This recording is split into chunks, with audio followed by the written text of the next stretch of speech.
So welcome to this event, which is a recognition. Perhaps We're starting now. Yeah. Welcome to this event. My name is Bruce Chapman. I'm an economist from Australian National University, and I'm partly responsible for flight for this afternoon. I knew I was coming to London this week to work with Lorraine. And it just seemed to me that we should invent some excuse for all our mates to get together and have a chat. And this is it. One thing we have in common is that both Australia and the UK introduced income contingent loans and tuition fees in very similar political contexts. I was involved in the Australian one. I think of myself as more or less the Australian Nick Barr, and it was such a pleasure then to meet Nick after it began in Australia. We met in Washington about 1991, and I've been coming back and forth over this period. So I was very pleased when the Centre for Global Higher Education, led by Simon, grabbed this opportunity to have a look historically and in contemporary context and to the future of UK university funding, which came about, I guess, formed from the report of Lord Dearden. I was partly involved in that, but many others here were as well. And I do want to thank Simon for grabbing us, and for Roundbridge, thank you for your work, for Claire, Callender, thank you, and for everyone else being involved. Welcome. I expect this to be quite a lot of fun, but also informative. I would like to hope that we can compare and contrast the Australian experience with the UK experience, but not just with each other and other countries which have income contingent loan higher education financing, such as New Zealand and Hungary, but in the end, to look at places that don't have income contingent loans, because it's that comparison which makes the case so strongly. That is the counterfactual. What are the alternatives?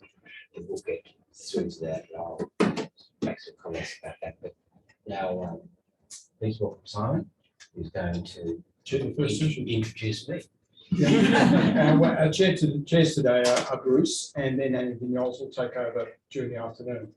I want to thank everyone for coming, and particularly thank my colleagues for the way the program fell together, the enthusiasm and the excitement that was around it, and we seized the opportunity that Bruce had created by coming to the UK and saying, why don't we have a meeting? I should tell everyone, if they haven't already heard, the good news that the ESRC impact prize decision was made a couple of days ago, and Lorraine Dearden and Bruce Chapman were awarded the ESRC impact prize for policy impact, competitive area. It's a tremendous accolade, but really their work on income contingent loans deserves many accolades. We'll discuss that more today. It falls on me now, in my brief moment of chairing, before we bring in Charles, and we'll leave Bruce in the chair at that point, to introduce Bruce himself. He has a very modest bio on the CGHE website. Bruce Chapman is a professor of economics at the Australian National University. That says all that needs to be said, almost. And a CGHE investigator on the former Project 2.5, issues in the economics of higher education financing. Now, it's important to say that in addition to his contribution to the higher education contribution scheme, its architecture, its development, its implementation, its practicalities, and its theory, and in addition to taking that idea elsewhere around the world, Bruce has been president of the Economic Society of Australia, I think, for some years. Are you still president? I don't think so. And that gives you some idea of the esteem with which he's held by his colleagues. He's a leader in the discipline, but he's a leader also in the application of social science and policy. And I think that he has a very wide-ranging reputation now. We had an event for Bruce to celebrate his career, his work, and to discuss the core ideas that he's taken forward in Canberra just before the UK summer. And Lorraine was also there, that was it. Nick was there virtually. Nick took part as well. It was a tremendous day, and it gave me at least some sense of how, the impact that Bruce has had. Bruce, over to you. Thank you. Thanks very much. It wasn't an event, it was a wake. And I thought I'd much prefer to have a wake when I'm still around. And it kind of worked properly, because the next time there's a wake, I don't think I'll be that interested really. Now, what I want to start with is the recognition of my extraordinary courage in giving a public talk in England. And that's because when you're an Australian male by the name of Bruce, you know this is very tricky. Some of you may not be old enough to remember Monty Python's Flying Circus. There was a skit set at the University of Wollongong, which is in Australia, where John Cleese introduced all the chaps there, the blokes. That's a very blokey skit. They all had the name Bruce. So I didn't find that all that amusing, really. And I found it much less amusing any time I've been overseas, particularly in England. But Monty Python's Flying Circus was also quite popular in the United States. And I can remember going to a cocktail party, and a guy said to me, you have a very interesting accent, where are you from? And I said, I'm from Australia. He said, what's your name? And I said, Bruce. He said, no, really, what is it? Thank you for not being too amused about this. I want to share with you the lessons from HECS. HECS is a higher education contribution scheme. I was involved in it, and I want to talk a lot about the politics, because the politics is always completely fundamental to public policy. And we had a set of political constraints and political context, which some of you will recognise from this country as well. And it was quite hard slog. It was particularly tricky for me because I was such a boffin, which is a polite word for politically ignorant. And when I was invited by John Dawkins, the Minister for Higher Education, he was also the Minister for Employment, and I thought it would be a consulting job to talk about employment. I'm a labour market economist, so I thought it would be about employment, unemployment, wages, wage setting, industrial relations. And when I met him, he said, your job is to help reintroduce university fees in Australia, because we had university fees, although not really, but they were abolished by a previous Labor Prime Minister in 1974. And when he said that was my job to come up with a system that would be kind of politically acceptable, I thought, well, I've only been here half an hour. It's too early to resign, because I thought this would be unpopular. I actually didn't think it was a good idea. I hadn't really thought through the economics of tuition, but it was something I was pretty uncomfortable with, but nevertheless did. And I went away and I wrote an options paper. And the options paper was really for me to deliver to him in the end of 1987. So that's the outline. I won't talk any more about that, but that was the personal context for me being involved in that. And I want to start by separating two distinct issues, which are true for the UK as well. Issue number one, when you've got a public sector university system without fees, that can be seen to be inequitable, depending on how you then structure fees. And it can also be seen to be a limit or a handbrake on the expansion of the system. I want to separate the fee introduction, which was... No. I think we can't hear very well from where you are. It will just work. You just need to speak into Okay. it. So what got all the attention at the time was not income contingency or student loan design. What got all the attention was the introduction of fees. And that's a very emotive issue. I've been to many different countries, and there are some countries in South America, for example, where the elite universities more or less don't have fees, and that's the biggest no-no of all. And so that kind of fight, particularly with so-called left-wing governments, but we had a left-wing government at the time that wanted to introduce fees. So question number one, why did Labor, this is a Labor government, a bit like the British Labor government, want to reintroduce fees? And the first question was, the first issue was they wanted the money to grow. And I'll explain that. I'll explain why that was so important to them.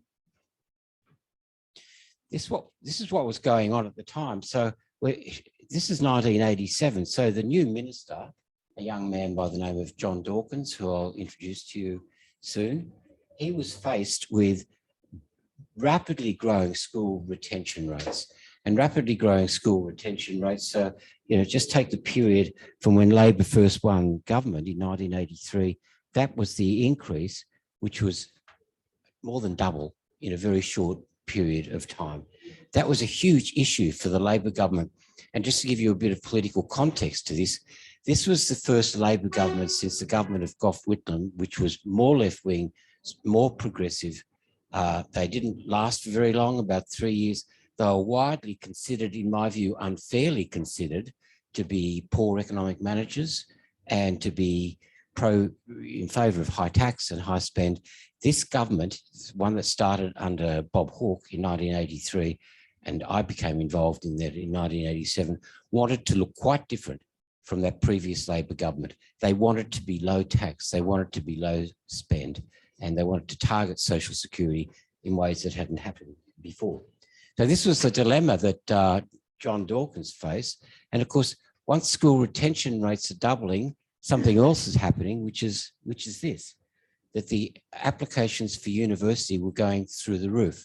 And this is all in the context where that government did not want to finance additional places through higher taxes. It was a basic principle of that cabinet that they were going to do their best to finance this in some other way. Because he's sitting there, they had huge numbers of unmet demand for university places, something like 50,000 people who had, in historical standards, had got into university, but would not get into university because the system was small. It was 100% taxpayer funded. This was a government that didn't want to spend any more taxpayer money on it. And there was another issue, which was kind of pretty unusual, I thought, for a Labor government, but it was profound in their deliberations. And it really comes down to what I'll call distributional equity. This is a photograph. Most of my peers in economics don't know who this bloke is. Let me introduce him. This is Karl Marx. And somebody found me this quote. It's not a very popular quote with my left-wing mates, and some of them aren't so friendly anymore when I quote from Karl Marx talking about the essential distributional inequity of a free system. Free, there is no free. Free just means that it's paid for 100% by taxpayers. And that was a rhetorical position. Nick Barr has been saying it forever. Other Labor governments, Tony Blair was in the end saying it. Other Labor governments in Australia were saying that basically it is inequitable to charge the tax revenue and use the tax revenue from all taxpayers. And at that time, 85% of whom did not know what a university looked like. That was the essential point, and it pervaded the cabinet discussions. It did not pervade the Labor government. There were many people in that Labor government, the term called caucus, it means the backbenchers, basically all the Labor parliamentarians who were extremely hostile to the reintroduction of fees. And they would argue that having free tuition is the best way to make sure that poor people get in. And that was the basic principle that many of them held. So this is a quote from Karl Marx: if higher education institutions are also free, the inverted commas around free are not mine, they're Karl's. And those inverted commas make it pretty clear that Karl knows there is no fee free. That only means defraying the cost of education of the bourgeoisie from the general tax receipts. Let me tell you what that means. Free means delivering financial and lifetime advantage resources to people who are basically privileged. Not all of them, and many were not. But the data that John Dawkins was using at the time were basically, I remember them quite well. If you came from a family that was semi-skilled or unskilled, your chances of going to university were 1 in 4. If you came from a family with your parents as managers or professionals, the chances of you going to university were 1 in 2. And not only that, the private rate of return was seen to be very high. I knew quite a lot about this. I'd done an honours thesis on rates of return to education. One of the truisms about the economics of education is that all around the world, at all points in time, there are private benefits which are very, very strong and robust, and still are today, even though we've got much greater numbers of graduates. The RAND committee was set up when I delivered this report privately. I talked a little bit about that because it was one of the horror experiences of my entire life, was talking to John Dawkins about my report, and I'll share that with you in a minute. He knew it was politically too hot, basically, to include this as part of a general statement of reform to universities. So he set up a committee. I was a consultant to the committee, and it was chaired by a former Labor Premier of New South Wales, Neville Wran, who at the time was very popular and considered to be more or less on the right wing of the Labor Party, and who would be, in John Dawkins' mind, in favour of the introduction of an income contingent loan to facilitate the adoption of tuition. So these are the quotes that came from the RAND Committee report, which reported in about, I forget now, maybe April 1988, something like that.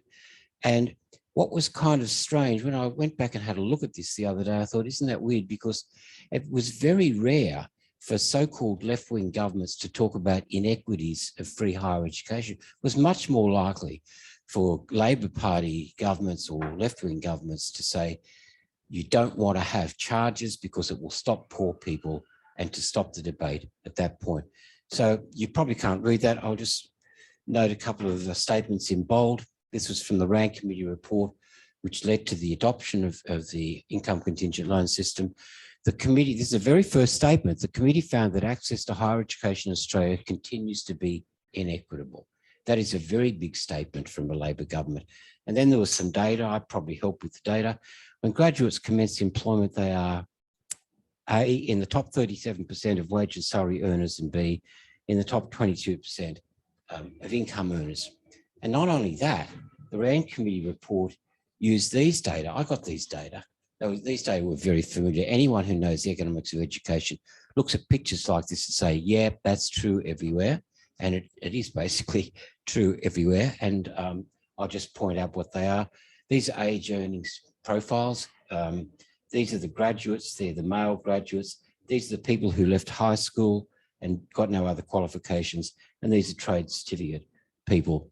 The same is true for women. So not only was it true that the people who were going into higher education were coming from the highest parts of the socioeconomic background on average, but they were doing pretty well on average, not all, of course, in the labour market after that.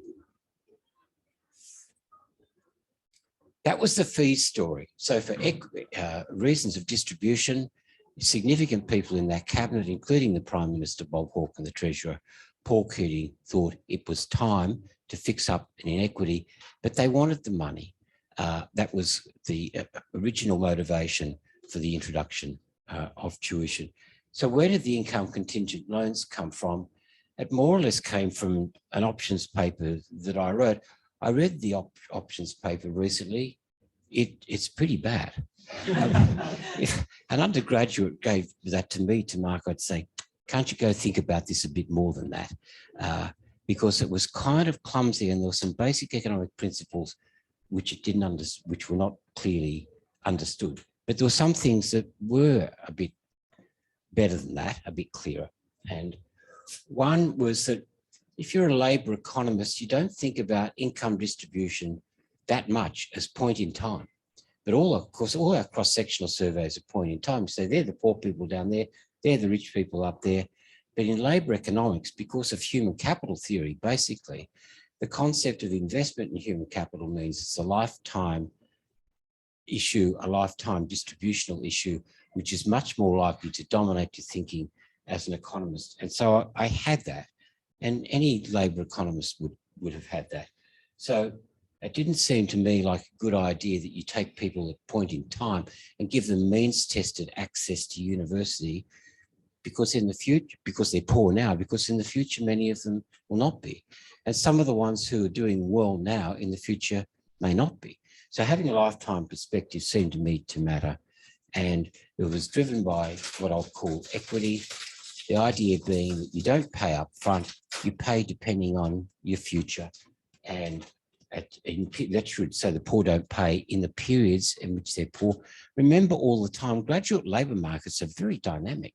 These are young people moving in and out of all sorts of experiences, part-time work, going overseas, dropping out of university, coming back to university. So there'll be periods where a lot of people don't graduate. They can have very nasty lives for a time. So the idea of equity was really a longitudinal one. I knew a little bit about the bank loans, and the bank loan systems that were operating in the US at the time. They've got default problems, and they are profound problems, the default problems from bank loans.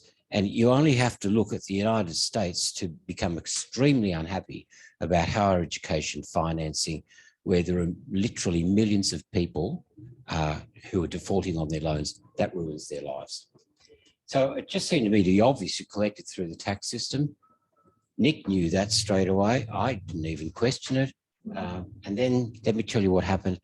I took this report to John Dawkins, just the two of us, December 12, 1987. That's what he looked like. We got a photograph of him at the time. I was really, really lucky. And he asked me a few questions, and my responses were, how should I put this? Pathetic, really. So he said, how do you know it will work? To which I said, well, I don't. And then he said, how many other countries do it this way? To which I said, well, none, or at least none that I know. By the way, I didn't know about Nick's work. This options paper could have been written by Nick, except he would have had real interest rates on it, and I hadn't even thought that through enough. So then he said, what will the students think? And I said, oh, the students will hate it, because they have to pay under this system, and before they didn't. So you won't get any support from that. What about the universities? He said, what will they think? And I said, oh, they won't like it, because you're not giving them any extra research money, and that's what motivates them. And the money's going straight to the Treasury, so there'll be no benefits from that either. And here's the killer question.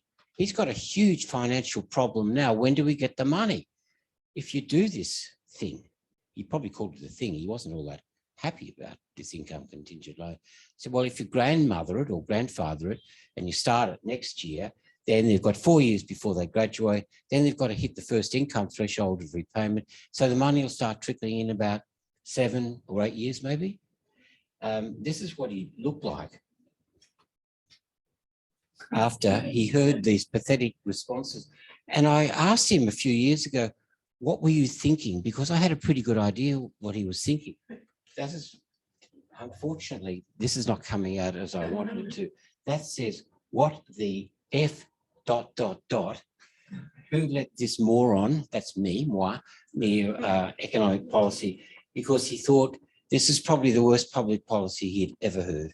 And the question is, why did he do it anyway? And the answer was because of Gough Whitlam. Gough Whitlam had abolished fees in 1974, much fanfare, much publicity, no impact because almost nobody was paying fees. And the Labor left, the caucus at the time, were extremely affectionate about Gough Whitlam and very hostile to so-called free education. So Dawkins needed a system which was gentle and benign, and income contingent loans were gentle and benign. You're paying $10 a week, but only when you earn as much as the typical Australian taxpayer. There was a mythology about the fee abolition. I haven't got time to go much into it, but I will say this, that we had a meeting in the minister's office where it was explained to the minister, John Dawkins, that just about everyone got a scholarship. 85% of people got scholarships, which meant they didn't have to pay anything. And then the other people who did pay the fees at the time before they were abolished was about 20 to 25%, and they had to come from pretty rich backgrounds. So this public servant said to John Dawkins, yes, Minister, she actually used that term, only the rich dumb ones paid, which was met with silence. And he looked a little apprehensive and nervous, and he said, well, I paid fees. And the secretary of his department instantly said, as Sir Humphrey would have, I paid fees too, Minister. But nobody believed him. The effects of HECS, first of all, nobody was confident that it would work, because the tax office did not have a counterfactual. We had have read Nick's book, we would have had one, but we didn't have one. The tax office fought it to the death. They said it's impossible, it won't work. But it did work in administrative terms. And eventually participation went up. The system got much bigger because he used all the money for that.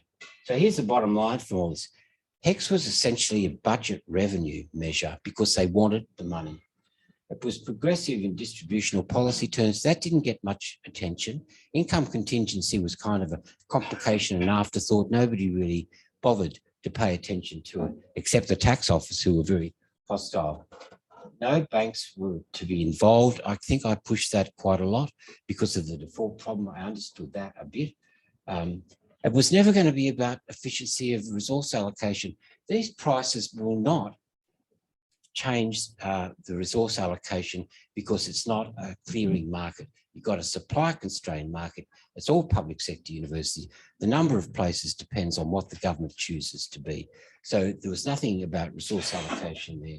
So the major goals were achieved, but there were some big lessons, and I'll just share them with you quickly. Some of this will come up later. I met Joe Stiglitz in 2010. He was a bit interested in the Australian system. He then got very keen about contingent loans.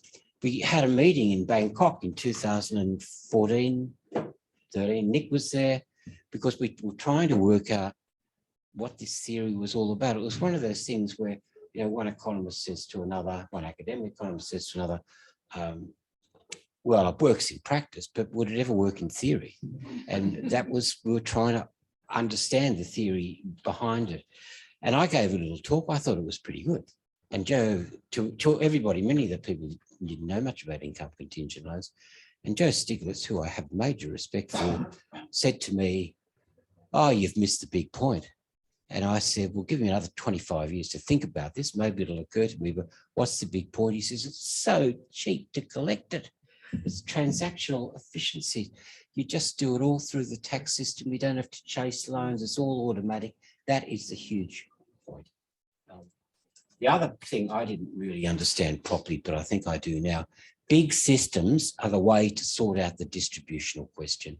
And big systems require tuition because it's much easier then for governments to institute expansion of the places because they're only paying for portions of it. I didn't really get that at the time. I didn't really get either the importance of consumption smoothing. It was kind of a bit there, but not the way Milton Friedman got it, not the way Nick got it. It kind of occurred later. The consumption smoothing was fundamental. I got the default thing, and of course, consumption difficulties lead to default. And it was the potency of the bureaucracy.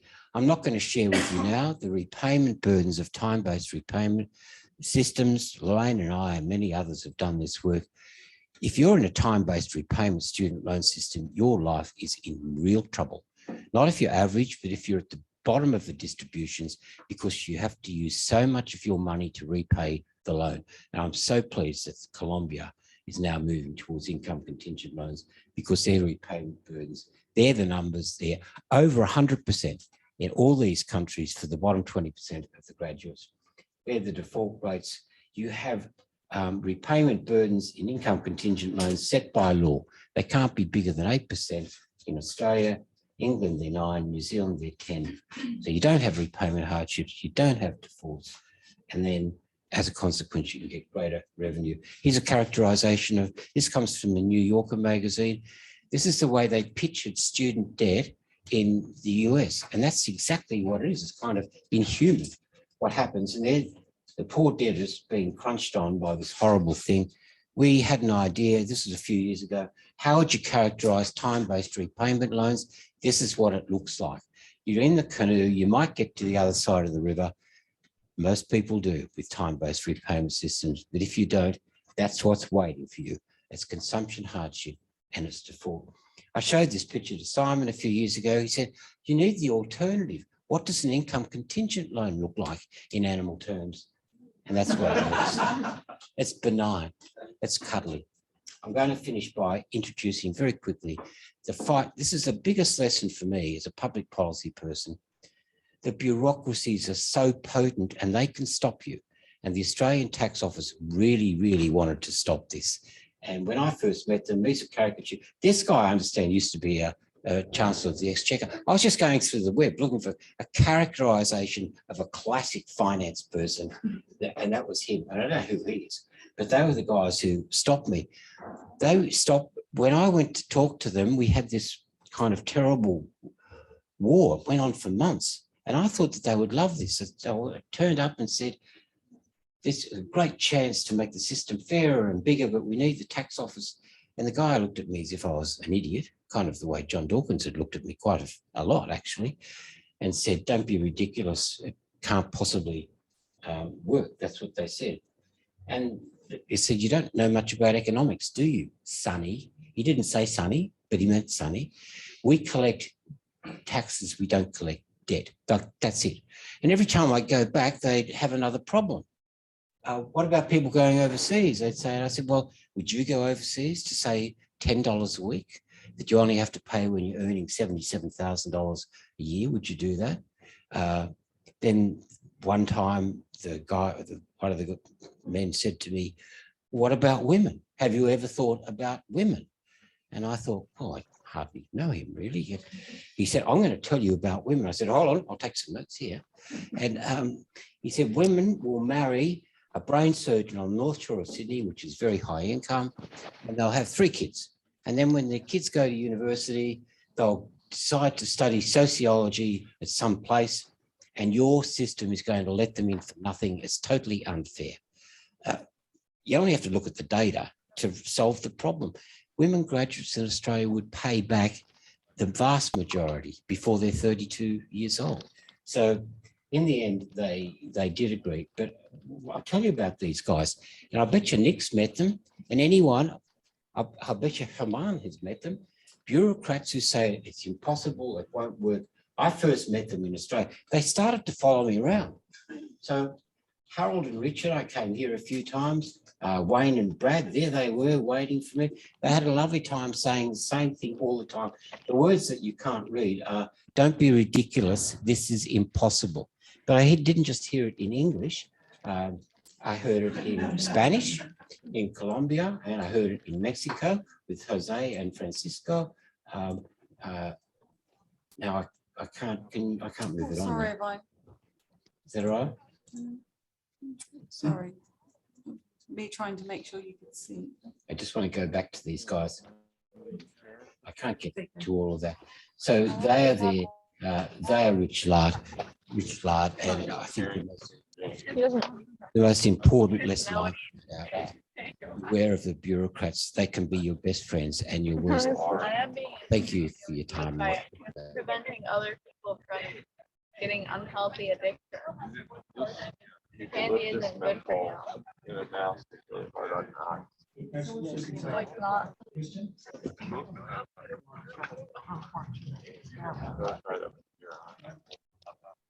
Move straight to Charles. Oh, Charles I didn't need to open this package. We're already open. was Member of Parliament for Norwich South from 1997 to 2010. He served as Education Minister 1998 and then the Home Office 1999 to 2001. From the Cabinet as Minister of Portfolio and Labor Party Chair. And from 2002 to 2004, he was Secretary of State for Simon. Education and Skills, and then Home Secretary in 2006. I'll pass to you at this point, Charles. Thank Charles, you. would you mind using the mic just Yeah. because the Zoom audience can hear you better? Absolutely. And just bear with me while I get your slides up. Well, firstly, I'd just like to say I thought that was a really fantastic presentation, Bruce.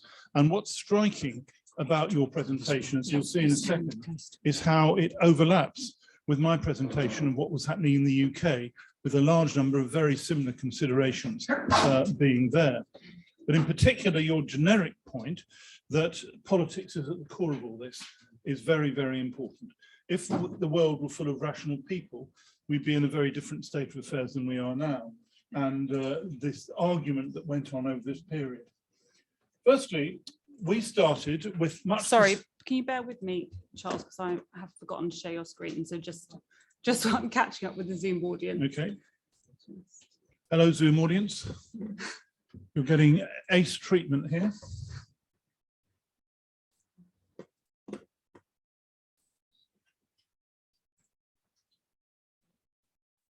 Okay. Okay. The Labour government was elected in 1997, and one of its key pledges was to keep to the spending limit set by the outgoing Conservative government for at least 2 years. That was the Gordon Brown and Tony Blair commitment. It was a very important one because Labour's track record on the economy right back to the 1930s had been so bad that there was very little confidence in Labour to run the economy. It remains an absolutely central question for Labour politics today. The kind of natural default was that the Tories knew how to run the economy and Labour did not know how to run the economy. And it was only in the prior to 97 that the exchange rate mechanism disaster put a hole in the under the waterline of the Tory period. And so Labour was very keen to be absolutely clear that we could be trusted to run the economy. And the symbol of that was we keep the Tory spending limits for at least 2 years after we were elected in 1997. And that meant, what were our actual choices in terms of funding universities? Option one was no change. We thought that meant decay, universities going on, the universities were underfunded. There were a lot of issues about resources, a lot of issues about lecturers' pay, a whole range of different issues. In a context of intensifying international competition, where universities, not least from Australia, but from other parts of the world, were challenging us in a large number of different ways. And what was the place of the UK to be in the whole of this, in the university world internationally? I finished a book a couple of years ago with Ed Byrne, the president of King's College London and previously of Monash, called The University Challenge, which is there, in which we argue that the role of strong and effective universities is absolutely central to enabling the world to deal with rapid change. We have rapid change in very many different dimensions, and the role of universities is central. So a no change philosophy was not something that seemed to us sensible. Second option, introduce fees.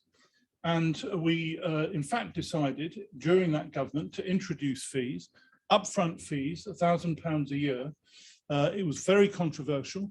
There was no other source of bringing money into universities if you weren't going to get the state to put more money in. So you had to bring in some fees, not income contingent, and upfront, and did act as a disincentive to people to go to university. And Labour decided to do that at the time because it thought it was so important to be able to get some extra strand of money in order to support universities. As you'll see, I think it was a wrong decision and one that we then had to address. There were no obvious alternatives to it if we wanted to bring more money into the university system. And so the other big alternative was wholesale reform. And the question then arises, when? There are people who argue, well, what's the problem? Why don't you just allocate more money from the exchequer, from the state? But what people forget in that argument is the relatively low place that universities have in the pecking order for money from the state. Even within education, most people will say that it's better to put money earlier in a student's life, in preschool education, primary, secondary, in terms of outcomes, than to universities. And I believe that to be the case myself. I remember an argument which very much reflected, I wish I'd had that critique of the GOTA programme quote to hand. I've never seen it before today, and I think it's a great quote. It would have been very useful for me when I was trying to take the changes through. But I remember making the argument with a big student audience at some point in the next parliament. And I was told if you were a socialist, you'd never do this. And the person who said this was Will Straw, the son of Jack Straw, former Home Secretary. And Will, who's had a great life and is a great guy. And I said, if I were a socialist, I would be spending all my money on preschool education, primary education that I had available, and none at all to universities. So the charge was ill-founded. So, but we get to the 2001 general election. And what was very clear during that election campaign was that the issue of the upfront fees had been a politically problematic issue for Labour. Even though Labour did very well in the general election campaign, it still was a politically problematic issue. And so we had to put a new system in. By the way, if you're wanting the slides, I'm very happy for Carly to make the slides available to everybody who participates after this event, if you want to do so. So what were the choices after 2001? Well, again, decay was a choice, do nothing. That was a possibility in the process. I call it decay, maybe that's slightly sharp, but certainly the representations from throughout the university world were strong that more resources were needed, both for research and for quality of teaching. But also we'd made a commitment that our 10-year goal is 50% of young adults entering higher education. Controversial question, is that a good goal? Plenty of people say today that's far too high. In fact, it's very comparable with other successful developed economies around the world, and putting that to one side. But moreover, the political point was also essential. Large numbers of young people were wanting to go to university. Their families wanted them to go to universities. Obviously, they shouldn't be able to go to universities if they couldn't flourish in universities and couldn't contribute. But the idea of saying, actually, no, you can't go, was one that many people would have seen as the opposite of trying to promote social mobility in a wide variety of different ways. And I always say to those people who say we should have, say, 40% going into higher education, well, are you happy for your children not to go to university? And actually, the bottom line is no one is. Everybody wants to do it. And the rhetoric of I was the first person from my family, my valley, my town to go to university is a very powerful social mobility argument. I always thought, and it's an interesting point in this context, that the 50% was a residual, not a key performance indicator. If I can make that point, I don't think we drove our policy by saying we have to get to that level.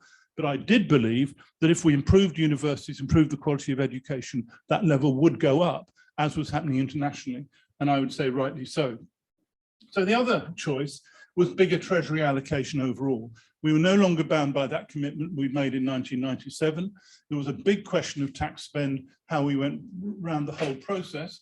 And it was possible that we could have simply got a bigger treasury allocation to deal with that. We did actually get a bigger treasury allocation. There was an increase in spending across public services in Britain over this period, but we thought not enough to be able to make the transformation that we wanted to make. The third option was just to remove the upfront element, and that led to a contradiction, a political argument, which ran right throughout the whole of the process of making these changes.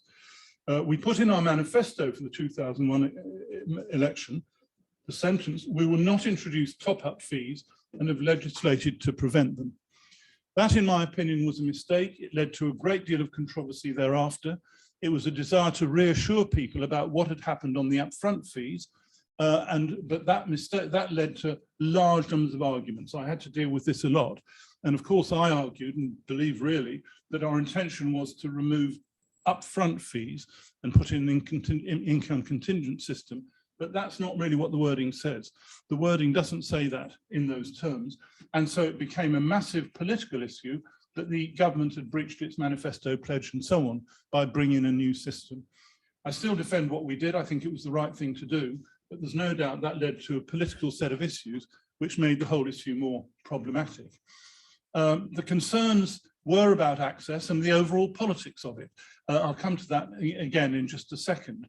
But the political questions, including internally within our government, but in particular between the Prime Minister and the Chancellor of the Exchequer, Tony Blair and Gordon Brown, was a substantial issue which was rolling throughout the whole of these issues. So the practical options came down really to the last two, introducing an income contingent tuition fee system and versus a graduate tax. I'll come back to discuss more about the graduate tax option and what the issues were around it. We did decide right from the outset that we weren't going to do nothing. We thought actually the universities did need to be resilient and strong for the reasons I argue in this book, actually. But there then was an argument about how we proceeded. I was appointed at the end, Secretary of State for Education and Skills, at the end of 2002. And when I spoke to Tony at my appointment and went through it, he said one of my top priorities was to bring the major reform in this area in. And in fact, we produced our white paper for it in early 2003, going right through a wide range of university changes, not just funding, but the role of universities in national life. But I said to him at the beginning, I need to tell you my own instinct, he'd appointed me by this time, is that a graduate tax is a better idea than tuition fees. And if I say that's what we should do, is that okay with you? And he said, well, it is okay with me. I'm not fixed on the tuition fees as opposed to the graduate tax. But I predict, he said to me, this was just the two of us, that you, when you really go into it and think about it, will come to the view that an income contingent loan fee basis will be a better way, for a variety of reasons, of getting to what we want rather than a graduate tax. And in fact, that was indeed the case. I did think about it. I did change my view, not as a result of persuasion or enforcement by Tony, the Prime Minister, but because when I really went into it to try and understand the arguments better, I found the arguments for an income contingent loan system far more compelling than the argument for a graduate tax type of increase. And one of the big issues was the political issues around tax. And there's a lot of nonsense around this. The whole low tax approach to politics, which came from Reagan, Thatcher and their periods, and then dominated social democratic parties, actually, I would say throughout the world, actually, and the idea that you could win an election by putting up taxes and make an argument of that kind, going to, quote, Scandinavian style social democracy, took a whole series of knocks. And certainly, both Tony Blair and Gordon Brown, and I think just about all of us in the government, were convinced that we had to be, broadly speaking, low tax and not simply going out to have tax and spend politics if we were to command political support into the future. There's a big discussion to be had about this. Was this wise or not? Could a more adventurous in tax terms Labour government have changed the terms of trade of that discussion more substantially? And there's certainly a very real argument to be had. But for the purpose of this conversation, it was accepted that we should not simply be a high tax government seeking to solve all of our public spending issues across the public sector, actually, not just in relation to universities, by increasing taxation. And Gordon's view was that you could get through one tax increase in a parliament, but no more. And that we could say that and we could get away with it in those circumstances. And indeed, we had our one tax increase. It was a major national insurance increase in 2002 in the 2001 to 2005 Parliament to fund the health service. It wasn't actually a hypothecated tax, but it was almost. We argued there needed to be a massive increase in health funding, and the only way we could do that was to raise taxation, in fact, to raise national insurance, which is effectively taxation. And that was announced, and there was a lot of tension around it. Gordon got very angry with Tony about it because Tony announced it on a TV programme one Sunday. And Gordon was furious about that. And he said to Tony, "You've stolen my budget," because Gordon wanted to be the man who'd done this. Anyway, Gordon's theory was, having had this increase in 2002, you couldn't put in another tax in the same parliament. You might consider it in the parliament after that. So in particular, you couldn't put in a graduate tax in the course of this parliament.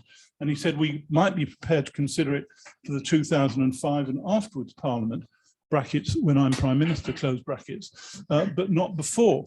And he wouldn't go around that. And he put it about in the media that he strongly supported a graduate tax, which was in fact absolutely not true from many conversations I had with him. We had a stand-up rows in Cabinet about this, which were very difficult and problematic. So there was a set of difficult political issues about tuition fees or graduate tax. There was a second argument of substance about university independence and state control. Did you want these institutions, universities, to be able to essentially influence and ideally control their own income, or were they simply to be petitioners of the state through the tax allocations that came from central government? If a graduate tax was imposed, you'd have a situation where the state would have more money, But that didn't mean universities would have more money, and there was certainly no guarantee that what the increased income from a graduate tax would go to universities, and there was no incentive on universities to develop an income stream that dealt with that. That was a controversial and difficult argument throughout that whole process. There were many issues around it, but it was essentially a big issue in this whole issue, and a tension, going back to the Brown-Blair point, between Tony and myself on one side and Gordon on the other. I was of the view that it was desirable to have independent institutions, i.e. universities, able to fund themselves rather than be dependent on handouts from the government in that way. And I thought that was an important aspect of where we were going. A big aspect, as I'll point to in a second, which failed in this whole process, was the issue of variable fees. We set a £3,000 cap on fees. I wouldn't say it was arbitrary, but it wasn't a million miles away from arbitrary. If you'd asked me to choose the difference between 2,000 and 5,000, we worked it around and did various modelings and so on. But the question essentially was, what would the market bear? To what extent, in political terms as well as economic terms, if there were a 3,000 fee, was it something people could manage or not in that whole approach, in that situation? And we came up with 3,000. You could make an argument we should have gone for 4 or 5, or we should only have gone for 2 or whatever. I think 3 actually was fairly good. But the key point was it was a cap. It wasn't a fee to be applied to every university course. And I believed, quite wrongly, that there would in fact be significant variability beneath the 3,000 level, both by universities and also, more significantly in many ways, by the type of course you did, by the different forms of learning, the different modes of learning and so on. In fact, there was very, very little variation at this level. 3,000 got taken as being the kind of measure of being a, quote, good university. It was a good, if you were a good university, you charged 3,000, so everybody paid 3,000. There were issues within this about who set the fee. Was it the university itself? Was there any wider issue? Was there a variation between different types of courses as to what would be charged?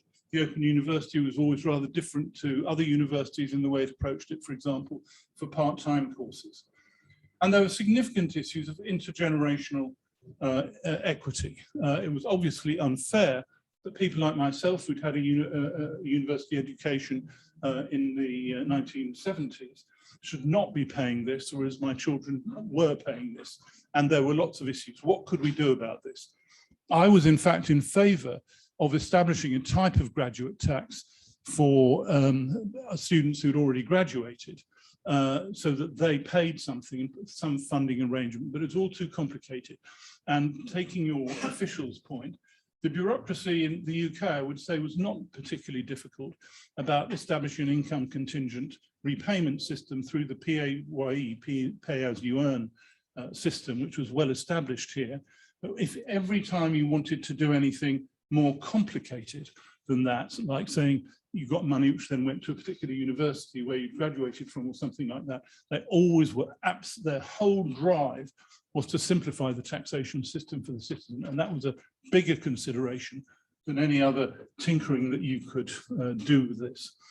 But there was, and remains today, a big equity issue about this question. It's becoming less relevant as the whole population becomes older 25 years on, but it's still there. And then there was a whole debate about so-called marketisation and privatisation, and whether what this meant. There was a massive political argument in which I wish I could have brandished the portrait of Karl Marx, as you just did, more effectively in that argument when it came around. It would have been a much more effective course of action. So what were the specifics of the scheme we finally came up with? Repayment through the tax system, which is simple, as I said. It had to be income contingent. You referred to that quite a lot, Bruce, in your presentation just now. And that comparison with the United States was absolutely central. It wasn't like borrowing on your credit card. It wasn't like the American system. It was paying it back within certain constraints through the tax system. And that is a qualitative difference from the loan system in many other countries.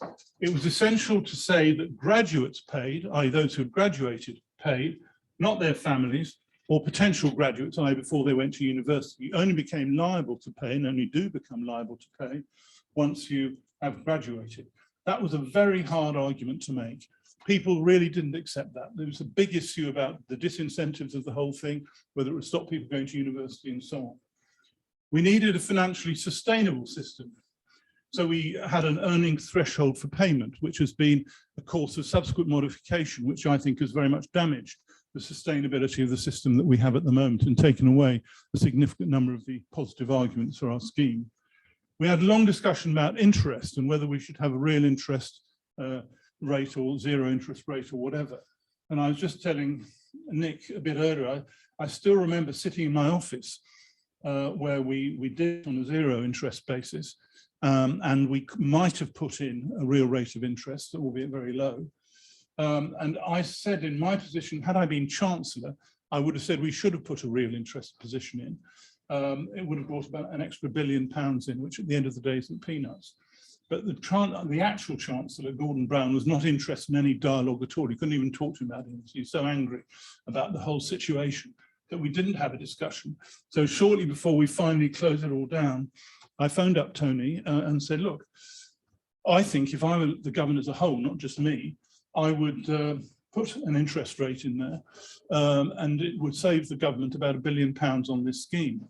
But Gordon doesn't want to talk about it and isn't there. What should I do? And he said, and I'll never forget it, he just said, snaffle it, i.e. grab the money, make it easier to sell the programme, forget the government national interest, forget what Gordon's saying. So I did snaffle it. And we did go through without that payment. And as Nick just pointed out, we only won a second reading in the Commons by 5. So it might have made a difference had we put that in a different way. 9% of income was the loan repayment. I still think to this day that there's never been any substantial complaint amongst students paying about that level of loan repayment in the system. There are worries and so on, but because we could always make the argument that it was a percentage of your actual income, so if you went to become a community worker getting paid nothing, or you became a billionaire, that led to different levels of repayment to what was happening. And there was a limit on it ran out variably according to what was the scheme after 20 years or 25 years or 30 years. And that was the situation. And a very important little notice point was that we legislated, and this was one of the concessions we made as we went through, that we could not impose, no government can impose and remove the overall cap on fees without primary legislation. You could put it up from the 3,000 it was to other levels by a simple resolution of the House of Commons and House of Lords. That means you have one vote, one night where the votes come out, but you couldn't abolish that without a full-scale legislation. This had big meaning in 2010 to 2012, in my view. It's not been widely recognised, but I believe it to be the case that the reason why the government then put the fee cap up to 9,000, because they would have liked to completely remove the cap, but if they'd removed the cap, that would have required primary legislation, and it was a coalition government with the Liberals in government, and they could not have relied on getting that legislation through, whereas they thought they could rely on increasing the fee from 3,000 to 9, fee cap from 3,000 to 9,000, as it was simply that one vote in both of houses, rather than going through the whole legislative change. It's never been confirmed to me that what I'm saying is true, but I've always believed it. There's no particular rational argument for coming up with 9,000. I think they put it in at 9,000 effectively to remove the top cap. And if and they were frightened if they went more than that, say 15,000, there'd be legal action to say they were effectively removing the cap, and they might have lost a legal action on that particular case when it came around. And I do think if they hadn't put the 9,000 fee in on that basis, but there'd be no cap at all, you wouldn't have found the fees going up all to 9,000 as they did. But when you put in the 9,000 fee, everybody said, well, that's what being a good university means, that's what we'll do. I don't really regret having that legislative requirement in there. I don't think it was fundamentally unreasonable that if we were going to create a new system with no cap, that should require primary legislation, not just a government vote in both houses. But I think that's what led to where we got now. This is a list of the changes which I thought in 2018, when Theresa May had made changes, But what changes are needed now to the system? And I'll do another one in a second, slightly updated. Shortly before Philip Ager was appointed by the May government to produce a report on this, I argued, firstly, you've got to be clear what the purpose of the changes is. I argued in the case of 2004, my changes, it was to raise money for universities.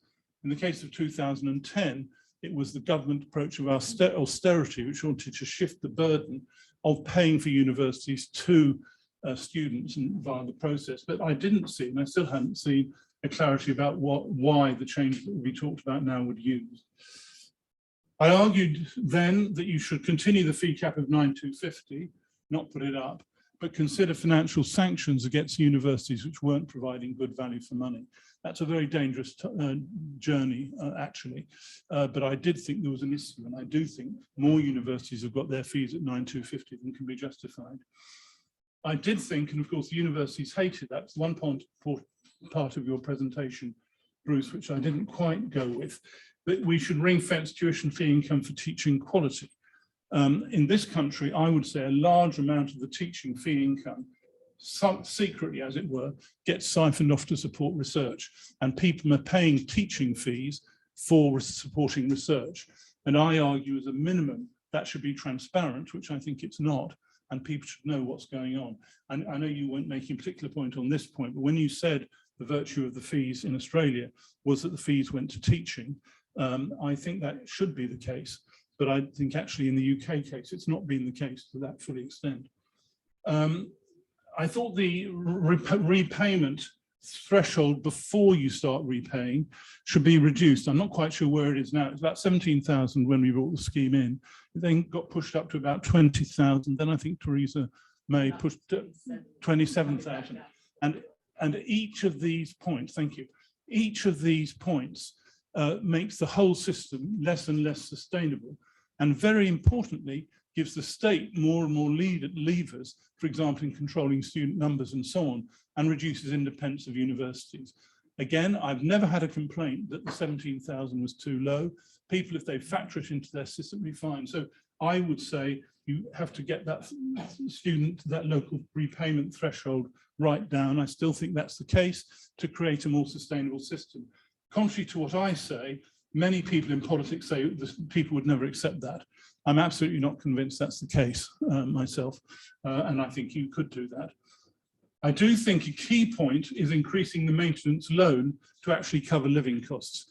A very unprogressive aspect of what has happened is the loan to cover your living costs has become less and less capable of covering your actual costs, which leads to genuine hardship, but also to a genuine disincentive for universities. If you've got more sustainability by bringing that figure down, then you can talk about a higher maintenance loan to cover the living costs. And I also think, frankly, there's some significant issues about rent and what universities charge in rent to get another income stream coming into the universities the other way around. But I would say that is a key point. Reintroduce maintenance loans for the poorest household, maintenance grants. I personally, my line is always to end the means testing of maintenance loans. I have always argued that students should see themselves and be seen as independent at the age of 18. There are many of my very good friends who say this is outrageous, we've got to look after our children until they're 25. That is not my view. I think that actually you want to encourage students to be independent at the age of 18, which means you don't have a means test in at that basis. And another thing I say, which is relatively controversial, is I think you should incentivize early repayment. There are a large number of people at university from fairly wealthy backgrounds who would be ready to repay the loan at a relatively early point if there were some incentives, e.g. you only paid 90% or something like that. At the moment, for the wealthier families, it's a straight transfer of money to them in this process. It's argued that it's unequitable to incentivize early repayment because the only people who could early repay would be the people from the wealthier families. And I accept that's true. But I think from the state point of view, and going back to the sustainability point, if you could get a significant number of people repaying their loans, maybe from their family, from their grandparents or whatever, I think that would make the whole system more sustainable, which I think would be beneficial. My assessment of it in evidence I gave to John Brown, Lord Brown, when he did his report on all of this in 2009, 2010, my assessment of what we'd achieved with our programs was that more income for universities had been generated, positive. There hadn't been an access disincentive, as many people have predicted, and we were very worried about it. We were more worried about the access disincentive of what we put through than any other factor. It hadn't happened. There was an increased university responsive to students. It was quite mild, that, but I think it was real in some circumstances. What hadn't happened, differential fees hadn't happened at all. There'd been no element of that, so that aspect of the original proposals hadn't happened. The maintenance loan, as I've just said, was inadequate, and I think that remains a key issue, and means testing remains a problem for some. What I recommended to that committee 10 years ago was to increase the level of maintenance loan, as I've just said, remove the means test for the loan. A very important thing, which I'm very glad that Philip Agar has recognised in his report, to extend the scheme to new courses and modes of study across a whole wider range. What was sourced for the goose could be sourced for the gander, and I believe very strongly that you should have more courses, more students, more modes of study able to get loans to help people study in those contexts. It has the advantage of what you were saying, Bruce, of making the system larger and more people involved in that whole process. I had, including the real rate of interest at 0, and again, the same point about incentivizing early repayment. The big, enormous change I would love to see is employers contributing. There are essentially 3 main beneficiaries of the university system: the individual student, the society as a whole, and employers. And the system had been entirely funded when I was an undergraduate by the government on behalf of the society as a whole. Our changes meant that individual students who are also beneficiaries were making a contribution for what they got, but we're still in a situation where employers contribute almost nothing to this whole area. And indeed, all the efforts to get employers to contribute on apprenticeships and all the rest of it have been very, very difficult, mostly failed. And I think the question of is it reasonable to say that employers should pay towards the higher education of their employees? I answer that question that it is reasonable, and there are various types of ways of doing it. Some of them exist now, a range of bursaries for particular kinds of work, but very much a patchwork. You could increase corporation tax, hypothecated it to higher education, for example. 1% increase in corporation tax would bring you 3 billion. You could have a payroll apprenticeship levy at 0.5%. There have been moves in that direction as well, patchy. Advantage is the other side: engage employers in universities. I think that's important. Get the work education relationship far stronger, as happened with foundation degrees, and it reflects the whole discussion we've got on apprenticeship, so-called. The future, this is the final slide. Fundamental to get it right, in my opinion, and I think it's not been right for a considerable period of time now. Without getting into the pros and cons of the 2010 to 2012 reforms, I think it's got frozen for at least the last 6 or 7 years in an inadequate, unresolved situation. Massive issue for Labour if it's elected. What should it do to deal with all of these things? Because there remains a significant strand of opinion within Labour which says it's better not to have these fees at all. And that remains a significant issue. But also the Conservative side, there's no clarity on that at all. I do think incentivising lifelong learning is particularly important. I think the model of the front-loaded higher education system, where you do almost all of it in those years up to the age of 22, 23, 24, and almost none of it in those years 30s, 40s, 50s, is a key weakness in our education system as a whole in a very rapidly changing world. So how can you incentivise that? And that relates to the online courses and so on I was making. Having a more targeted approach that emphasises the variety of courses and the different kind of contributions they make. And of course, university reform generally. In the book, I talk about this a great deal. Universities are, in my opinion, the way in which societies can deal with a very rapidly changing world. But universities have to perform better in order to do that properly. And of course, online education is particularly important. But the key point at the bottom is we have to strengthen our university system. They're not strong at the moment. A lack of self-confidence in the university world, and getting a resilient finance system is at the core of all that.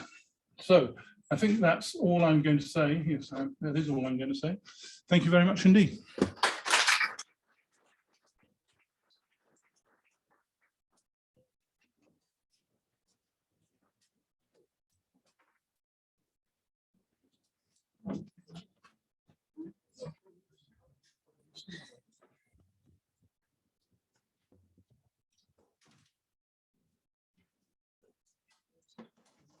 So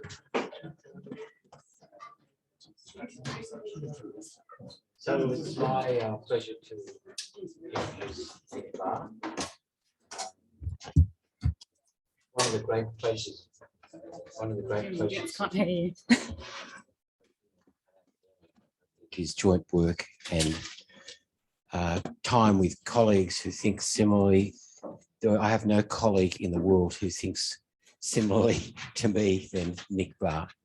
And meeting him was profoundly important to my sense of confidence about what income contingent loans mean. I want to share with you two little stories about Nick. When Australia introduced the system, there were I had invitations from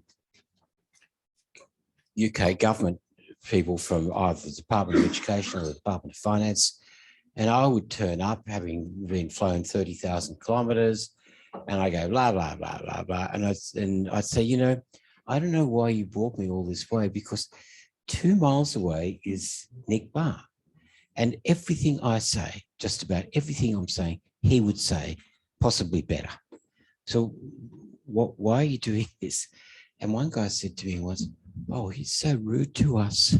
And I thought, that's classic Nick, because he's very, my understanding of English people is that they're kind of subtle and, you know, indirect and deeply charming and polite. But, and I'm not saying Nick is none of those, he's not those things, but direct is a word that I would use on Nick. And he has a passion for his economics these days on pensions, but when I got to know him best was in the 1990s, and it was about income contingent loans. And when the Deering committee reported, and the first steps were made to institute some of the ideas from Deering, he was in Canberra. He was visiting me, and he came into my office and he was passionately annoyed. Angry would be an understatement. And he described what the government of the UK was doing. And there were at least 4 things he really, really was angry about. And I don't think he'll contradict this. Number one, there didn't seem to be, there was a cap. He didn't want a cap. He wanted competition. The universities to be able to set their own fees. Number 2, if we were going to set the fees, it was too low. And number 3, it was means tested access, and he thought it should have been universal. And number 4, the money was going all to the Treasury. So he had 4 big complaints. And I said, Nick, you've got the most important thing of all. It's income contingency. The other issues can be sorted out, but that is the killer. And that's your work. Your work over all this time has led to income contingency. He was not convinced. He wasn't rude, but he didn't pay any attention to me.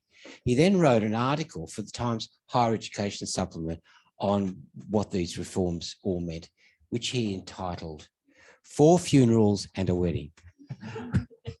Nick Barr, thank you.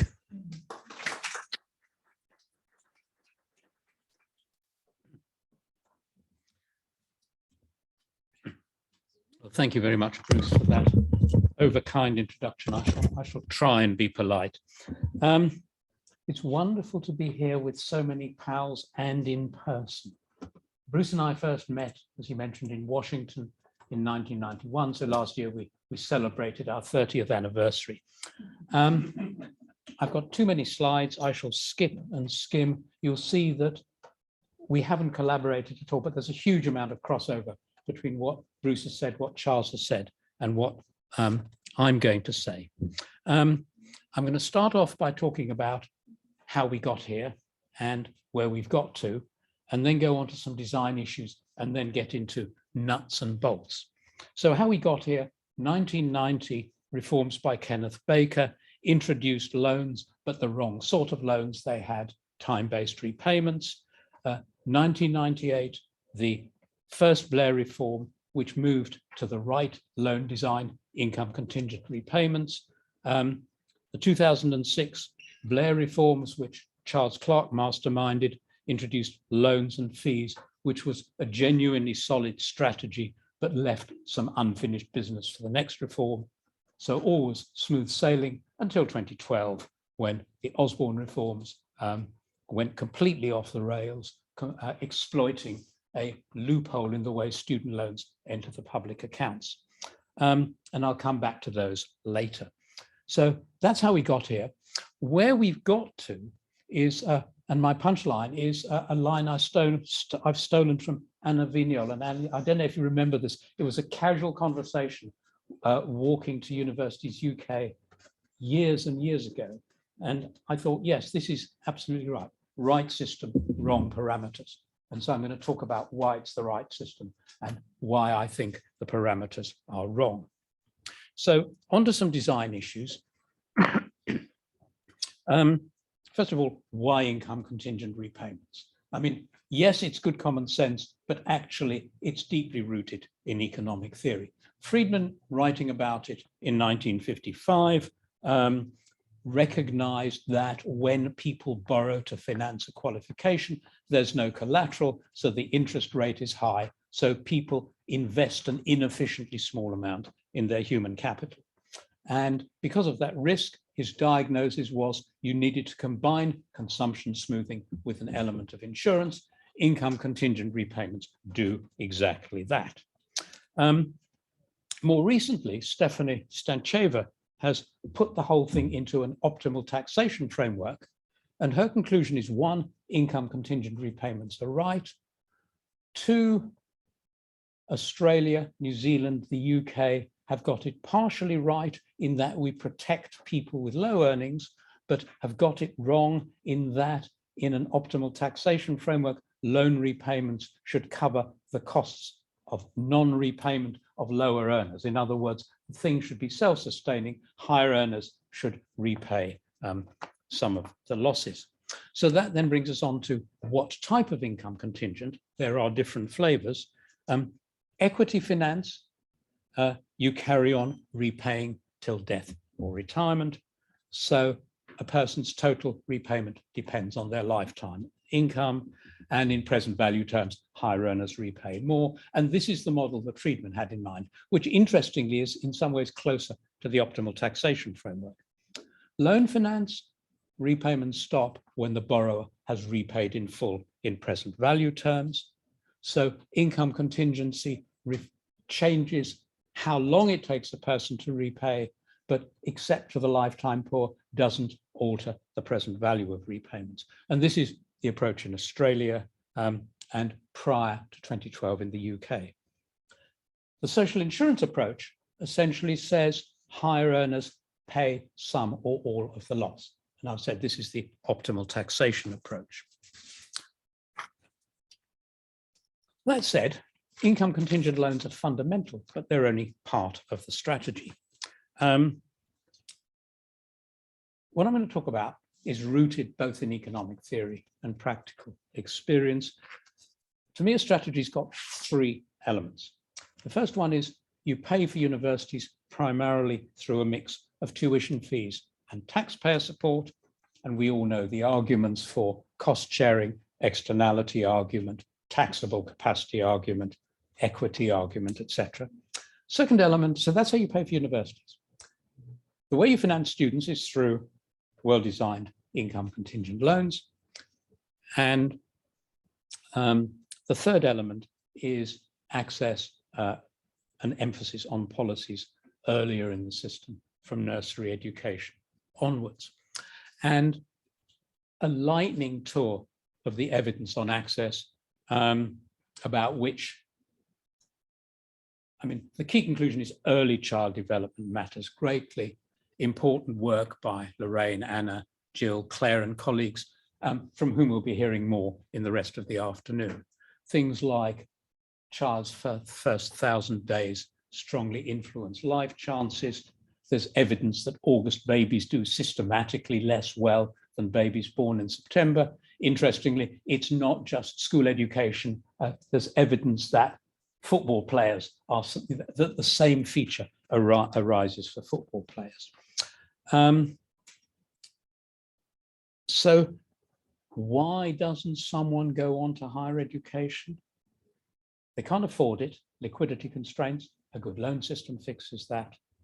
major impediment is a lack of prior attainment, i.e.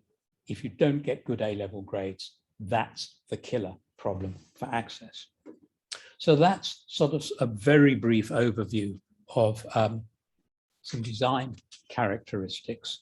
Let me now go briefly through the reforms. I mean, this has been very much a trip down memory lane, and I think my key takeaway from this is how often do you have to say the same thing before it eventually happens? The 1990 reforms introduced a top-up maintenance loan of £420 in the first year, mortgage-type repayments, repayments deferred for 12 months where someone earns below 85% of the national average, and a 0 real interest rate.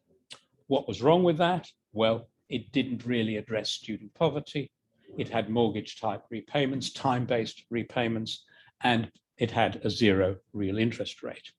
And this slide lists some of the things I droned on about at the time, my first foray into this. But I also started thinking about where does this fit in to the economic literature?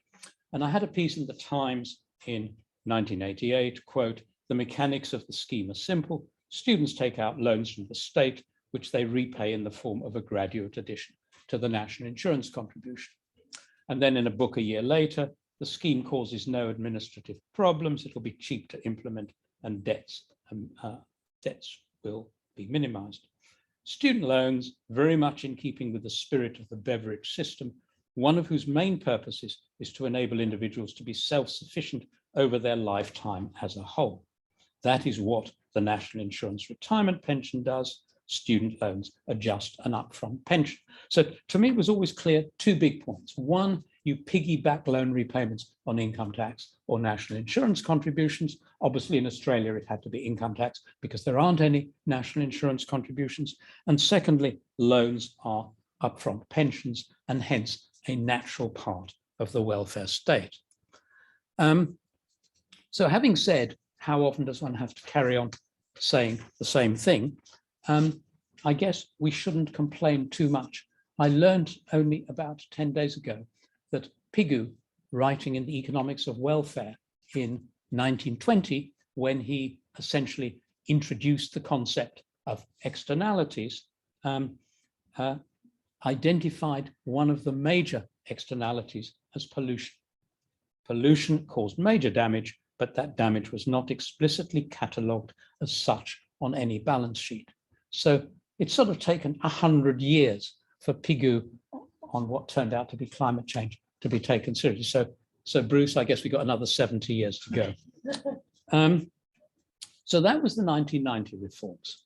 1997, 1998, starting to put things right, the Dearing reforms. With my companion in arms and LSE colleague and friend, Ian Crawford, we banged on about income contingent loans from 1998 onwards. British officials didn't support the idea. They regarded income contingent loans as sound academic theory, but portrayed Ian and me as naive about policy realities. So this is where Bruce enters the UK story. Australia didn't just talk the talk, they walked the walk. They introduced the higher education contribution system. And that meant that Ian and I were in a position where we could say to officials in our Department of Education, so what you're saying, we said, is that our tax authorities are less competent than the Australian ones. And that was sort of, that shut them up. No wonder they thought you were rude.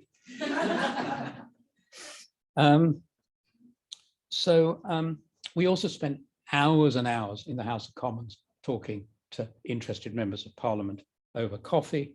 We spent hours and hours in the House of Commons press bar where we had no business to be, but Ian was that sort of person, and Ian would bend journalists' ears. And I think my only world-class talent is as a mobile librarian.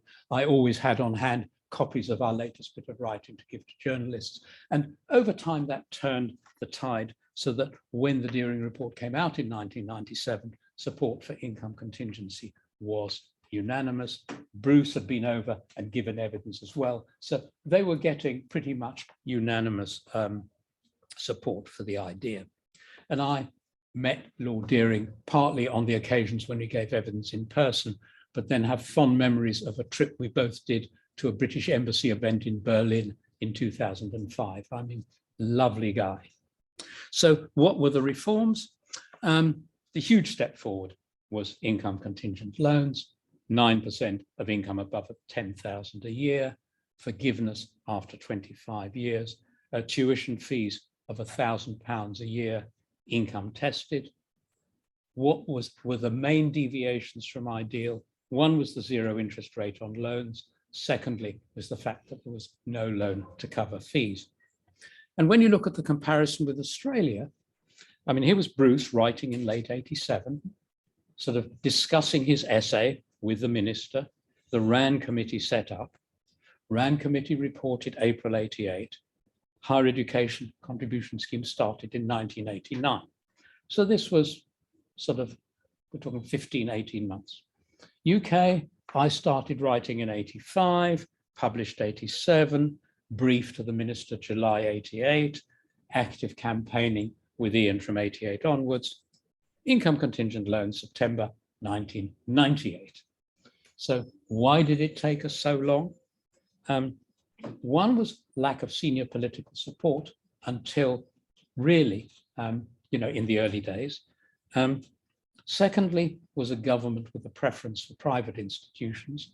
And thirdly, and here my experience contrasts with that of Charles, is an insular attitude of the then Department of Education. And in using the word insular, I'm deliberately, partly Bruce and Charles, being polite. So that was 1997, and that got us on the right road. 1998 reforms then built on those. Variable fees up to 3,000 a year, income contingent loans, 9% of income above 15,000 a year, loans extended to cover fees, loans to cover living costs increased, zero real interest rate, forgiveness after 25 years. These are the 2004. Yeah. These are the 2004 changes for the 2006 reforms. It's building on. Oh, building on. Okay. Okay. So the deviation from ideal was zero real interest rate. My view is student loans, borrowers should pay an interest rate even equal to the government's cost of borrowing. But on the day the white paper was published, I got a phone call from Charles Clarke's office saying, the Secretary of State has heard your arguments about income contingent repayments. He understands them, he agrees with you, but he thinks it politically to be a step too far. And this was a political call, and it was the right one. This was the Blair government in its pomp with a parliamentary majority of 160, and the second reading legislation passed with a majority of 5. And Ian and I take this very personally because we spent so many hours with MPs. There were at least 2 or 3 MPs that we reckoned we turned. So it was a very close run thing, and it makes the point that political constraints matter. You need to be able to read them correctly. So the reforms got it broadly right. They followed the strategy outlined that I mentioned in an earlier slide, financing universities from a mix of taxpayer support and variable fees, student loans to make the thing, to address the credit constraints for students, and widening participation, continuation of policies introduced in earlier years, earlier in the system. And I remember Charles's interjection at a student debate as more of a soundbite than you reported it, Charles. I saw Charles losing his rag at an NUS debate. If I were a real socialist, he said, I wouldn't spend a penny on higher education. I'd spend it all on nursery education. And obviously it was an exaggeration, but the underlying point was right. So did those reforms work? Well, between 2006 and 2012, tuition fee income of universities rose by 87%. The number of grants and loans rose by 25%. The number of students rose by 20%. And most strikingly, and for me personally, the most pleasingly, the number of applicants from the most disadvantaged backgrounds rose by 53%. And the reason for that was, I've always thought fees and income contingent loans are neutral broadly neutral with respect to participation. It was the policies earlier in the system. So income contingent loans fix this for middle class students, and policies earlier in the system are the key driver in widening participation. So a crucial element in all this was support from a strong education minister. Characteristics of an ideal minister. This is retrofitting. One is bright enough to understand a strategy in which the elements are mutually supporting. Secondly, sufficiently well motivated to want to make it happen. And thirdly, and importantly, sufficiently a political big beast to prevent it being cherry-picked. I mean, which is why I'm delighted that Charles is here today. I mean, Bruce and I both bear the scars of giving coherent recommendations, and then the politically popular bits are implemented and not the unpopular bits. And of course, the thing doesn't work well if all the parts aren't in place. So that's the good news. Bad news is that's all the good news. We then move on to 2012, and I don't want to run out of time. Essentially, what happened was fees went up to £9,000 covered by loans. The interest rate on loans went up to 3% real. The repayment threshold was raised, and forgiveness was increased to 30 years. The result was larger loans, and the loss of loans went up hugely. The official estimate was that of all money lent to students, about 47% would never come back. Why those reforms? Don't get me started on this. Essentially, it was a way of making the public spending figures today look a lot better at the expense of very big losses to the taxpayer over 30 years down the road. And this is an accounting practice for which a well-known supermarket was fined £125 million. So that was one of the key drivers in 2012. And about this, I am unashamedly and explicitly rude. Okay, what next? First of all, a holistic view of tertiary education as a whole, granular delivery, granular finance, greater emphasis on pro-access policies earlier in the system. I just want to end with some UK policy conclusions and then some wider ones. I started off saying right strategy, wrong parameters. We've got variable fees covered by income contingent loans with pro-access policies earlier in the system. That's right. Wrong parameters. Taxpayer support for teaching is too low. The fees cap is too high. The interest rate is too high. The threshold level at which loan repayments start is too high. And spending on widening participation earlier in the system is too low. So the conference organizers' essay question, did it work? Yes, income contingent loans work in an administrative sense. Yes, the results in this of the 2006 reforms, larger numbers, improved participation, shows that income contingent loans as part of a strategy do work. Did it work? No, it didn't, in the sense that it's vulnerable to political naughtiness, as the 2012 reforms show. So overall conclusions, politics matters big time, both in getting an initial strategy into place and then in keeping it in place. We got a strategy into place in 2006. We couldn't keep it in place. Secondly, focus mindset on the flow of repayments, not the stock of debts. One of the very clever things about Australia was they didn't call it loans or debt or fees. They called it the higher education contribution system. And the point is to get loan repayments into the payroll deduction bit of people's brains, not the credit card bit. Third bit, something I call pub economics, something that's obviously right and everyone knows it's right, but it's wrong. And an example of pub economics is fees harm access. It's a vampire that won't die. Hence the need to say the same thing many times. And finally, populism. A pressure to make loan repayments more generous to current borrowers at the expense of taxpayers generally is very strong. It's the same as the incentive you get for politicians with pay-as-you-go pensions. So it's desirable to have solid monitoring institutions, such as the Office for Budgetary Responsibility or the Institute for Fiscal Studies that hold government's feet to the fire. So let me stop there. Thank you very much.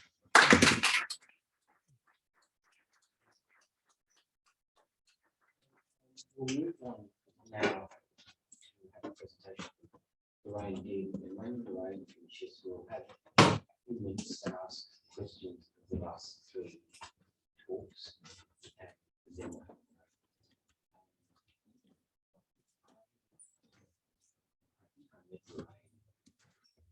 Very sorry. have- People are missing you.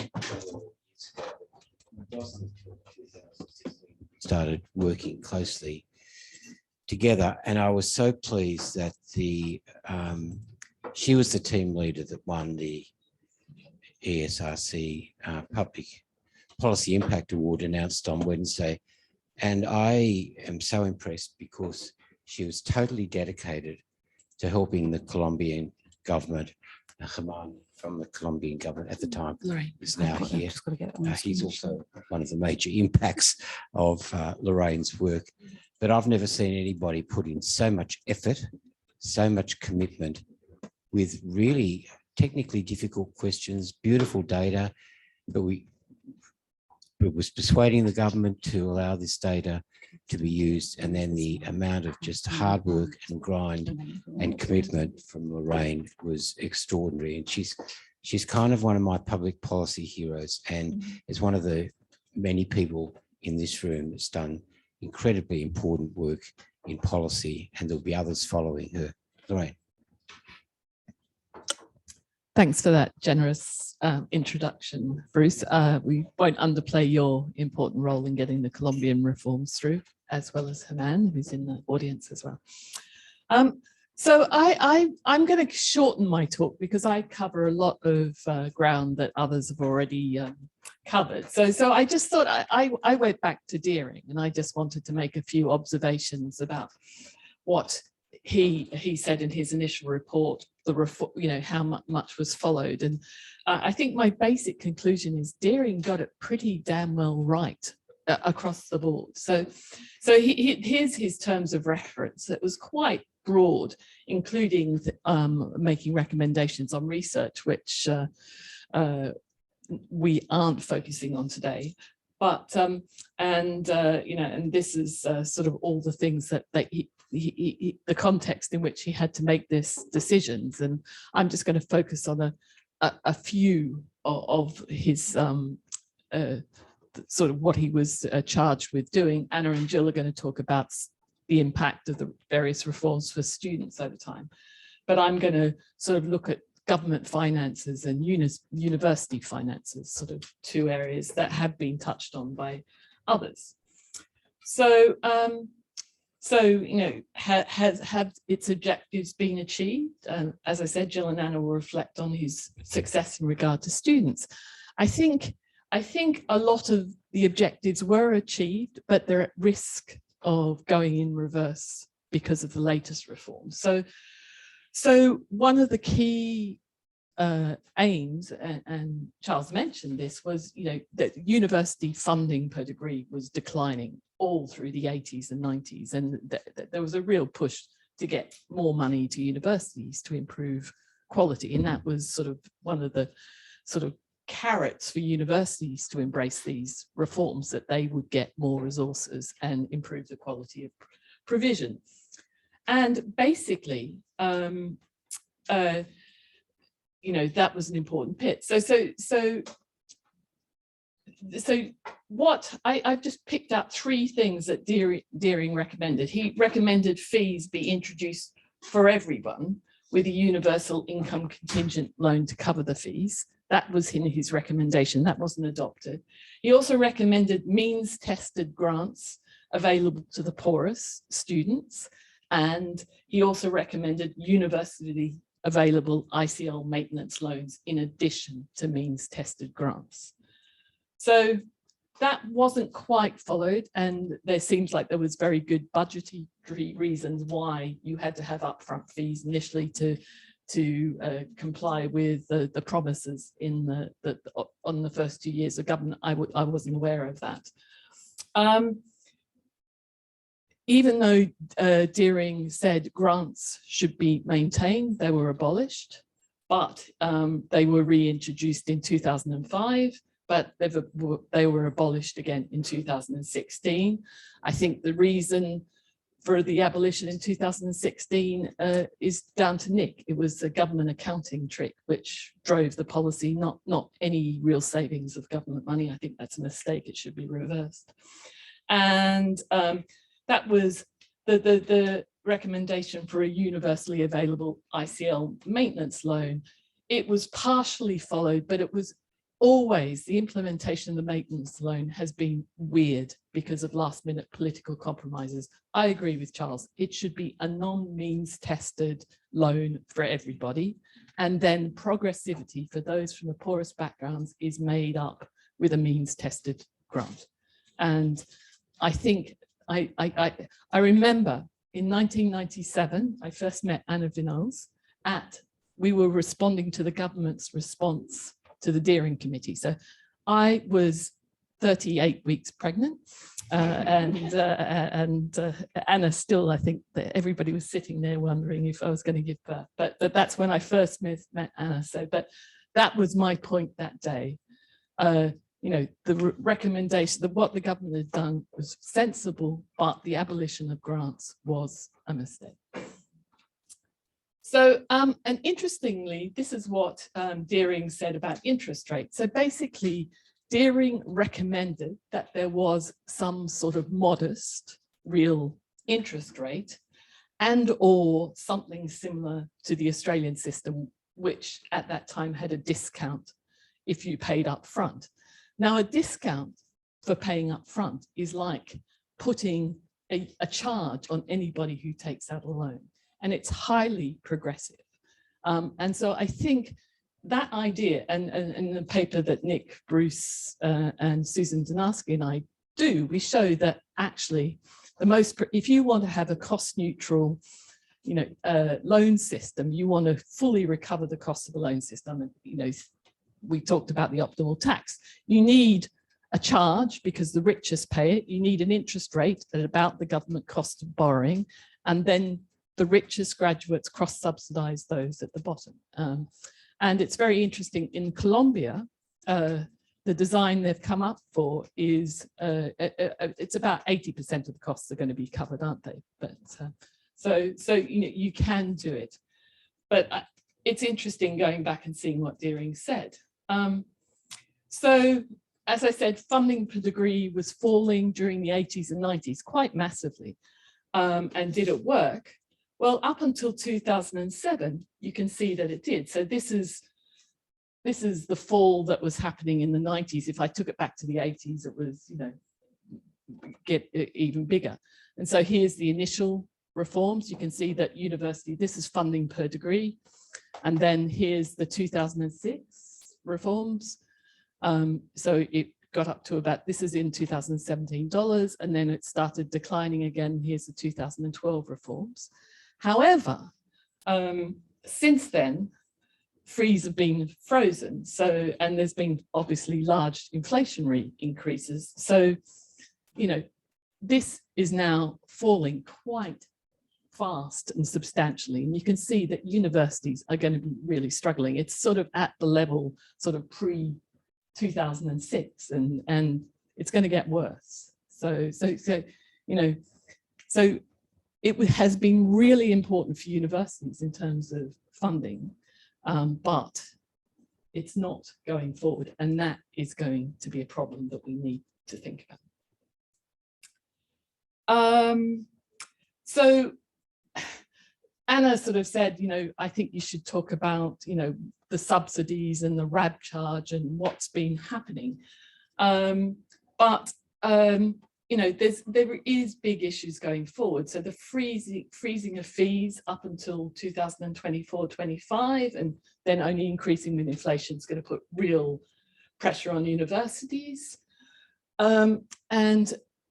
Interestingly, work at the IFS, and it's pretty easy to understand, if you freeze fees in nominal terms, the only graduates who are going to benefit are the ones who are currently paying off their loans, so the richest graduates, because, you know, if fees were higher, their loans would be bigger, and because they're the richest earners, they would pay a lot more towards graduate. So the IFS, I'll show you a diagram they did, but basically everybody is losing under the 2022 reforms that came in, the freezing of the maintenance parameters and maintenance loans, except the top 2 deciles. So it's quite regressive.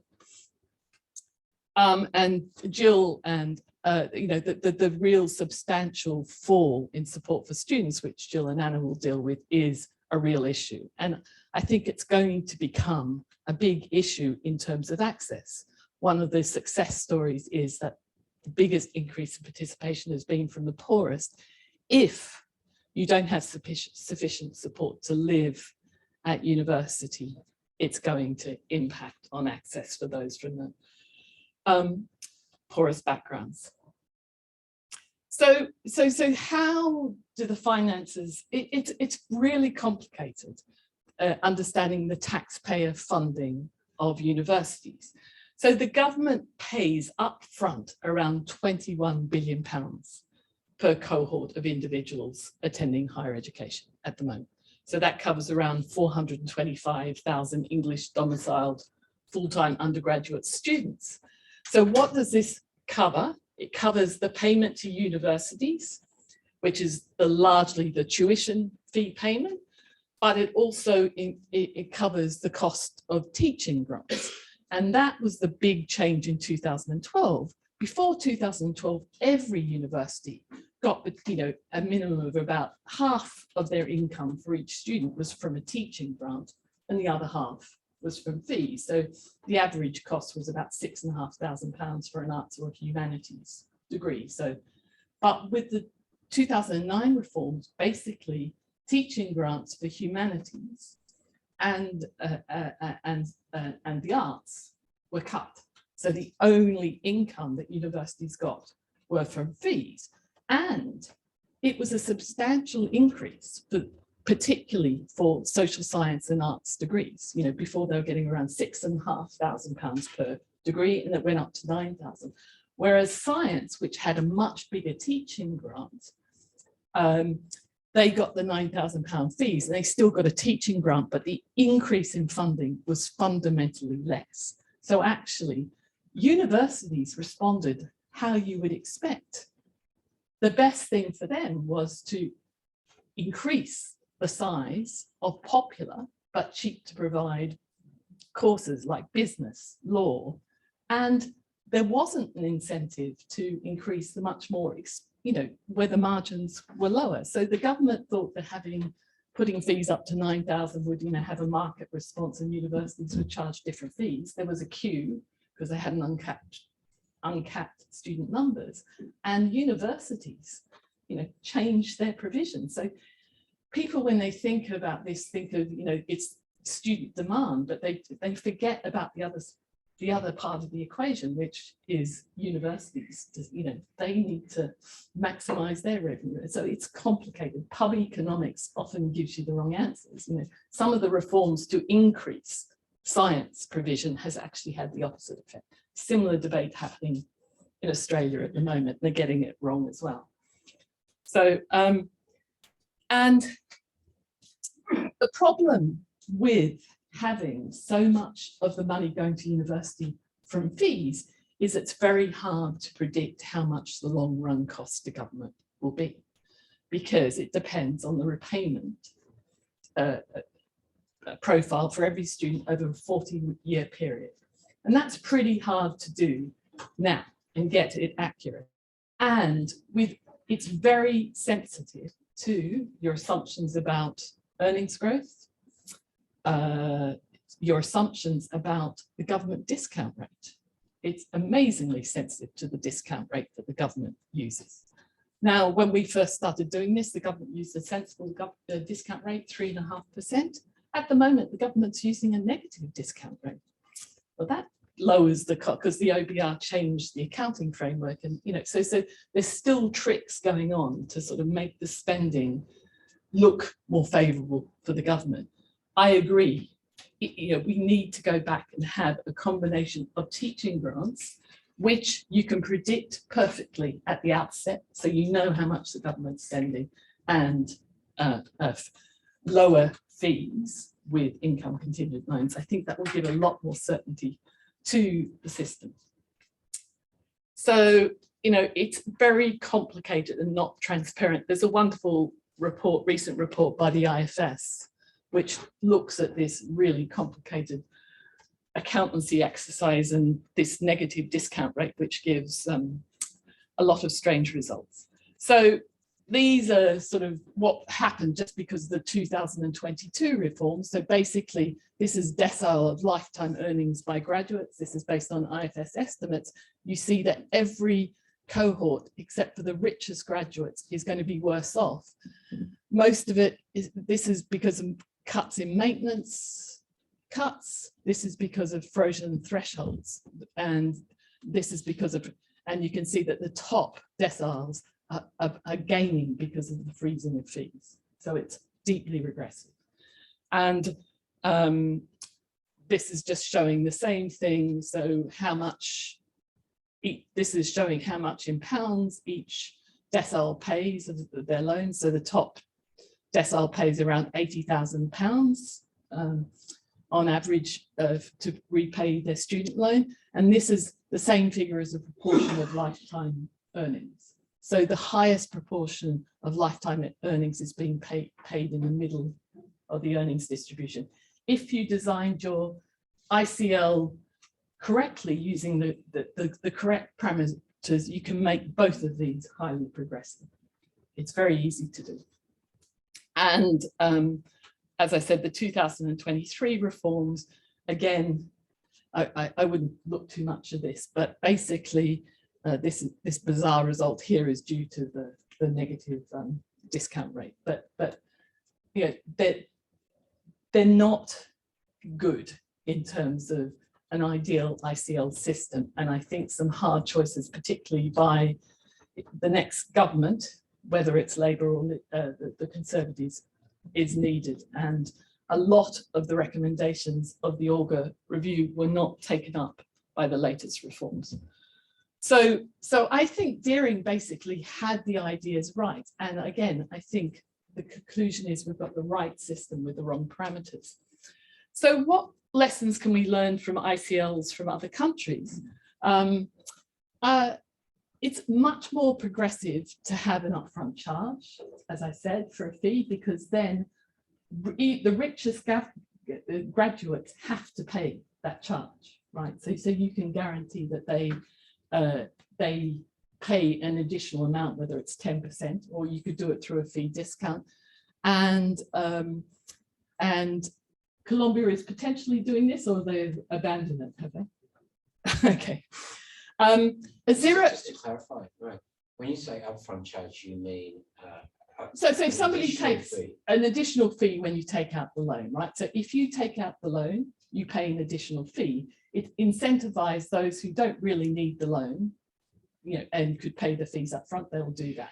But if you take out the loan, you pay an additional 10%. And therefore the richest graduates with the other parameters correctly specified will pay 110% of their loan value. And it's highly progressive. We show it in our paper. It's not charged up front, it's just add on to the loan, yeah. And that's in lieu of interest?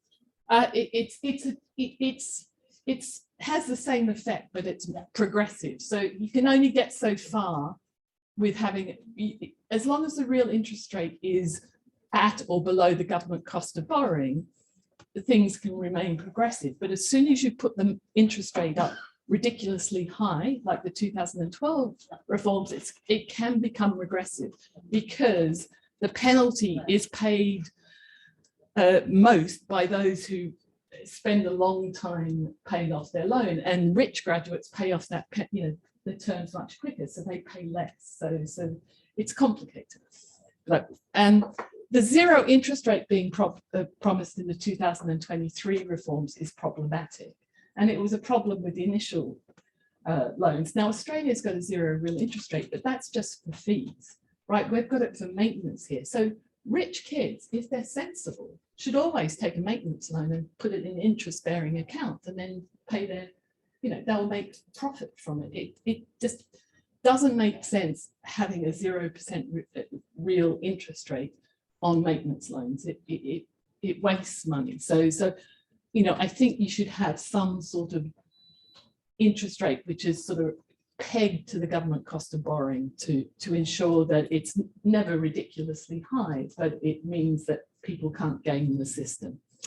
And there was we did a special issue on student loans, and there was a theoretical paper by what's Long, I forget his first name, who just recently died. He showed the optimal income contingent loan is starting at a low repayment threshold, but having steadily increasing marginal rates.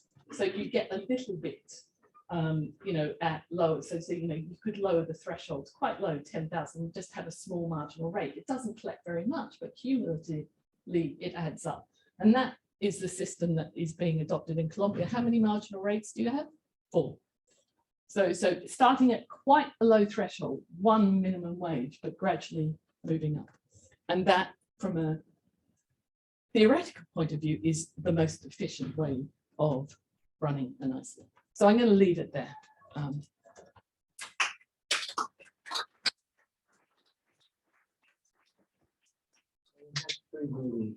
Before we go presentations, and I think that we should open it up now for say 10 or a few more minutes before the break. Sorry, Bruce. Very attentively, and you've probably got many things you'd like to ask about, so let's go ahead. Yes. Big question. So this is really to you, Bruce. We moved from a situation where the state funded universities. Sorry, could can you we have the pass mic? the mic around, just because the Zoom audience can't see you all and they won't be able to hear you at all. So we moved from a scenario as described by Nick and Lorraine, where we had state underfunding for the universities, and the introduction of the changes were designed to address that issue. But we also had a small system, and so we had a problem with underrepresentation of students from poorer backgrounds, and we hoped the change would solve that issue. In the UK, we seem to have basically still ended up in a scenario where, due to the accounting and the politics, we are underfunding universities. We have made progress on the widening participation front, but we still have this issue that the state is controlling, by setting the cap, what's going into universities, and they're still underfunded and getting more so. Has Australia avoided that? Have you got a better idea?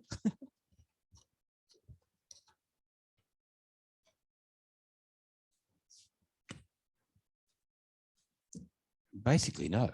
I mean, the indexation of the grants in Australia has been less than to take account of university costs. That's been going on for 35 years. And Charles alluded to the idea that some of the teaching costs are used to subsidise research. That is certainly true. The major difference, well, I don't know if it is a difference, the major contributors to the relative financial health of Australian universities has been international students. And that has meant that the system has been kind of protected against the lack of generosity of the federal government, because the international student fees are so high, they cross-subsidise everything. And I think they're probably similar here, but at my institution, $30,000, which is about £20,000 per full-time student year. And that's the way that research has existed. But there's been an underfunding, which has been kind of disguised because of international student fees, but also I think there are cross subsidies going on from the teaching grants. as well. Can I just add a point? Sorry, on that? could I just ask on behalf of the Zoom audience, could you just say who you are? Because obviously they can't see you, so just. That so was everyone Bruce, and can this is hear. Charles. Just an additional point on this. I think Bruce's point is absolutely central. The reason I wrote this book was that I made a presentation to the Council of King's College London about the future funding of universities. And if you do a presentation, you have to say the core importance of international student fees to the fundamental economics of most universities in Britain. How resilient is that, and to what extent will universities around the world develop competitive offers which would be more rational than people traveling right across the world? And do you get more variability? But also, to be quite blunt, I think there is an issue of, I'm not sure what word to use, conning people. I think a large number of postgraduate master's courses for international students are essentially a con on the student who's arrived at the university in Britain. They pay very large fees for not very much. Now, I'm sure that that's not true at the Institute of Education, but I think it is true at quite a number of different places. And it's a subject we obviously don't talk about, but I do think it's quite a big deal. Next question. There's a question from someone in the Zoom audience. Do you mind if I, Claudia, do you want to unmute yourself? Yes. Hi, my name is Claudia Sarrico. I'm a researcher at the Centre for Higher Education Policies in Portugal. And I'd like to ask a question about the results of all of these. And Nick Barr in slide 19, it says it worked. And it worked in terms of results, mostly quantitative results. Now, what I'm more worried now is about quality. Now, there was a report from the OECD published at the end of September that raises questions about if people are actually having learning gain at university, and there is evidence that in some cases they're not, and that this is not insignificant a problem. So what I'm wondering is, if we do it again, or for countries that are thinking of doing it, should there be an eligibility constraint for the income contingent loan in terms of skills on entry? Because otherwise you are saying that 47% will not be paid in terms of money, but what will be the burden also for society and taxpayer if they are going through the system, we are paying, but we're not getting the returns in terms of skills? Well, thank you for that. Nick Barr here. There's a nasty dilemma. On the one hand, if what you want to maximize is the percentage of loans repaid, then you have stringent eligibility criteria, but that cuts directly against widening participation. And you can argue for widening participation, both as a value judgment, which I do, but also in efficiency terms, with human capital becoming more and more important, nations can't afford to waste skills. So even in straight efficiency terms, maximizing loan repayments is the wrong objective. You're optimizing across the two. It's a difficult issue of balance. Were I a dictator in some peculiar parallel universe, I would err on the side of making it easier to get access to loans and accepting that there would be some losses, but there is a social gain in that. Not only, yes, there's some taxpayer cost, but there are social gains in other non-tangible ways. But bottom line, there is no perfect solution. There's an inherent trade-off between two desirable objectives. Yes, sir. Yes, just a few. I'll give you the microphone.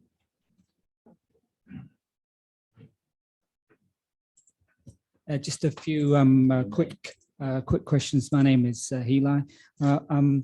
One to Charles. You had the three main beneficiaries of higher education as the individual, society, and the employer. Now, if this is true, who under your rubric would not be a beneficiary of higher education? Just onto the quote which Bruce gave from Karl Marx. There's something very similar. I don't have the quote to hand. It's something very similar from Tawney in his famous Equality, you know, which makes that very point. And it seems to me that in kind of public choice, public policy generally, we're grappling with this problem because we haven't found a solution to this, you know, and we need to do so desperately. And that leads to the third question, which I think is to the panel as a whole, which is that if you look at the 30-year period that we've gone through, or so, however many decades since we've made that transition from grants to loans and tuition fees and all the rest of it, it seems to me that there's been some kind of transition in the culture of higher education as it relates to society at large. And my question really is, what is going to become of us in the future? Because that transition seems to be a kind of destination in flux with a rather changing landscape, which we're not predicting accurately. And so what is going to be the underside of that?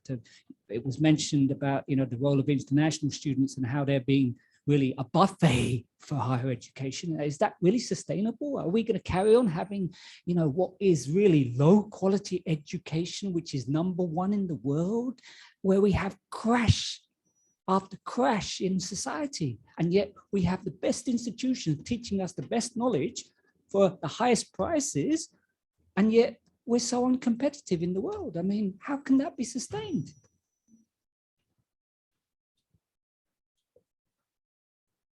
Are there any other questions? Oh, I've got one No, no, Zoom no, whenever you're ready. Yeah, Bruce. no, this is for Charles. Thank you. That's a big one. Just to answer the first question, if you take each of my categories, as individuals, a very significant sections of population are not beneficiaries of higher education because they don't experience it, though I think all experience some general benefit from it, but not specifically and therefore not as great. As far as employers are concerned, employers who don't employ university educated people would not be beneficiaries, but that's not so many actually. And then thirdly, society, it depends how well you spread it in society. I think my worry is a novel by Kurt Vonnegut that's just been republished this year, Play a Piano, in which he describes a society in upstate New York where there's a city where there's the educated people, there's the proles and the machines. He wrote this in the 1970s, and how that society breaks down. And I think that's the danger of a system which doesn't recognize the benefits across the whole system. It's one of the reasons why I argue for extending the contingent loan repayment system to a much wider range of forms of education, rather than simply those who go to academic courses at universities. But I think the divisions in society, and I think it's reflected in populism debates and so on, happen if you don't make the kind of changes we've been talking about. One of the things your question raised for me was was quality, and I think a very big point about all student loan systems, not just income contingent, but all student loan systems, is that all the risks of repayment are covered by taxpayers. That is a huge, huge point, because it means that you've got to really pay attention to the quality of the institutions, either with very effective regulation or by not allowing access. So we had disaster in Australia about 10 years ago, 8 years ago, where private providers for vocational education and training, who had almost no need to show their credentials or there was no quality assurance, had access to the HEC system, our income contingent loan system. And there was billions of dollars worth of waste because of the lack of understanding of the government at the time of the potency of the taxpayer covering all the risks. So you set yourself up without the proper regulation to provide tertiary education services, and you don't carry any of the risk. What are you going to do? You're going to give that loan to everyone you can possibly get. And you want to see disaster writ large, go to the US. It is a complete shambles, and it's worse than that. It's destroying lives because the for-profit sector, manipulating Congress through lots of kind of unethical behaviours, essentially have had their hands in this kind of huge taxpayer-financed till without there being much scope at all to rein that in. One of the things I'm so pleased about the UK and about New Zealand and Australia is that we don't have those kind of idiocies to do with regulation. In the United States, I've seen it more profoundly than anywhere else, like the optimal amount of regulation seems to be zero. But when all the risks are carried by taxpayers, that is a really big point. And just let me continue a little bit. The US, and so does this country, and so does my country, they have accounting rules which facilitate this. And you allow governments to be able to avoid the political optics of poor management by changing something as complex as a discount rate, and then allowing ministers and prime ministers to say, oh, but this doesn't cost us anything because blah, blah, blah. When actually the economists or the finance people, they know exactly what's going on. It is a really potent thing. In the United States, very large proportions of student debt are not paid, and that ruins the lives of there's now 12 million people who have defaulted on student loans. Their lives are shocking because they don't have access to other commercial markets. The accounting procedures in the United States is that all unpaid student debt is treated as an asset. So there's nobody in the Congress saying, boy, we've mucked that up because look how much it's costing us, because it's disguised in the regulatory frameworks and the design, which is true and part of this debate here as well. I don't think you asked me about that, but thank you for the opportunity. Yes.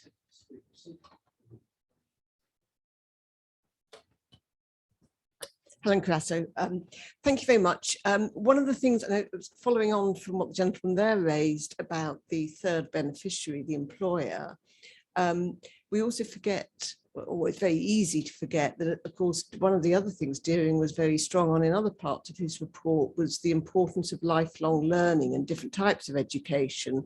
And you, Charles, of course, talked about different types of tertiary education. What should we be doing in an ideal system to ensure that people feel free and able to make more different types of choices in their tertiary education, both in terms of the time in which they study and the type of course that they study, and how should that then play into the role of employer contributions?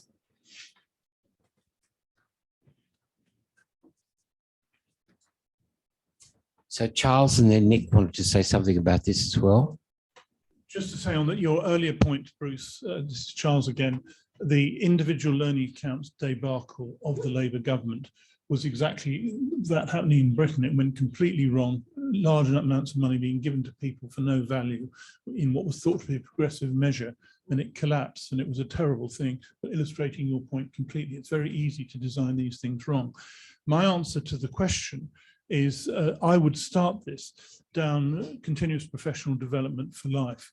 I think the idea that in most activities these days, what you've learned by the age of 23 or 24 will sustain you through a working life is patent nonsense, both in public service, whereas in private sector and so on. So the question is, how do you refresh yourself through your life, and who pays for it, and how does that operate? And there are a number of employers, a lot of employers, which do put money into that for their employees. But I think a more general approach to that is absolutely worth doing. The second dimension I give a lot of importance to is mature students. I didn't say that I think one of the relative losers of the scheme I was describing was mature students. And mature students should be a very important component of education opportunity. My wife studied at the age of 28, having left school at 16. It was a massive, lots of personal examples of how mature students benefit from education later in life. And I would say generally, by the way, use their university education better than people who go straight up the escalator from school to university. That requires forms of entry to go into higher education at various entry points throughout life, much more emphasized than simply coming off the escalator as you leave school and go straight in then. And I would say, but you might think this is unfair or wrong, that many universities don't give sufficient attention to that point, largely because there's an economic issue about the front-loaded nature of education, which says it's only worth putting money into students if it's very early in life. If you do it as late as 30, it's wasted money, which I think is not true. But there's a set of arguments. So my two answers to your point immediately would be A, good CPD throughout life, which I think can be achieved relatively easily, but is not strengthened by online access. And B is better entry points to education, particularly for mature students. Nick Barr, on the last point, one of my favorite undergraduate students of all time was a 50-year-old grandfather who'd been a printer at the Sun, who'd done A-level English to encourage his kids to do it, got caught up in it all, came to LSE, he got quote unquote only a lower second, but the external benefit he gave to his peer students was absolutely enormous. So there is a much wider benefit to older students than just the benefit to society.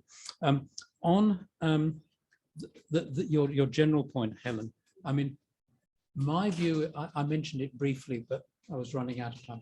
Granular delivery means more flexible pathways through tertiary generally, further and higher.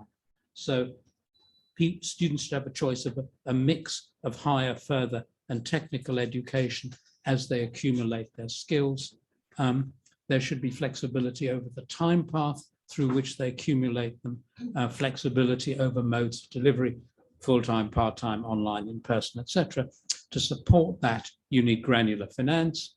I recognize this is not technically trivial, but I can't believe, I mean, in my view, technical problems have technical solutions. And my sort of vision, if you like, is somebody who takes out a loan to get a plumbing qualification and then later on wants to add to that to turn it into a degree by adding courses on accounting, or for that matter, for history or philosophy. So I think thinking of tertiary as a whole strategically, I think, is the way forward that I would like to see.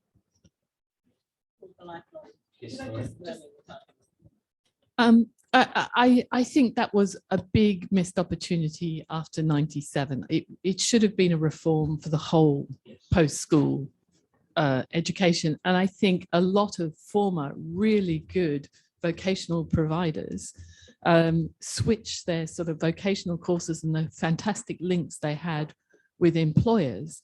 If the government had funded all further education, and that means giving proper support to students. A lot of students went to university because they could get living costs, and the university got proper funding to do them. Further education didn't get it, and students doing it didn't get it either. So, I think it was a mistake, and I think it's solvable. And it's a similar point to Nick. It has to be right across, because I've got no doubt there's a lot of people who would be better in vocational routes who are in the higher education sector simply because of the support they get through loans. And yeah, it's not just the finance. There is a clear escalator from school onward to a degree. Choosing which route in further education is a totally impossible morass. There'll be plenty of time for discussion, I hope, towards the end, but we're a little overdue for the break. So let's have it. I'm sorry about this. We can get to it later. Let's have a break for, say, 15 minutes or so. And thanks, and thank you very much to Lorraine and Nick and to Charles. Thank you.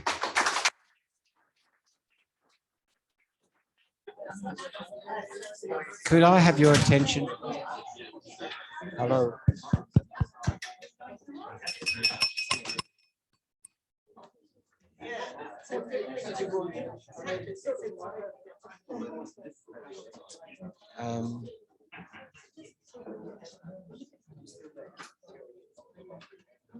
So nice to see you.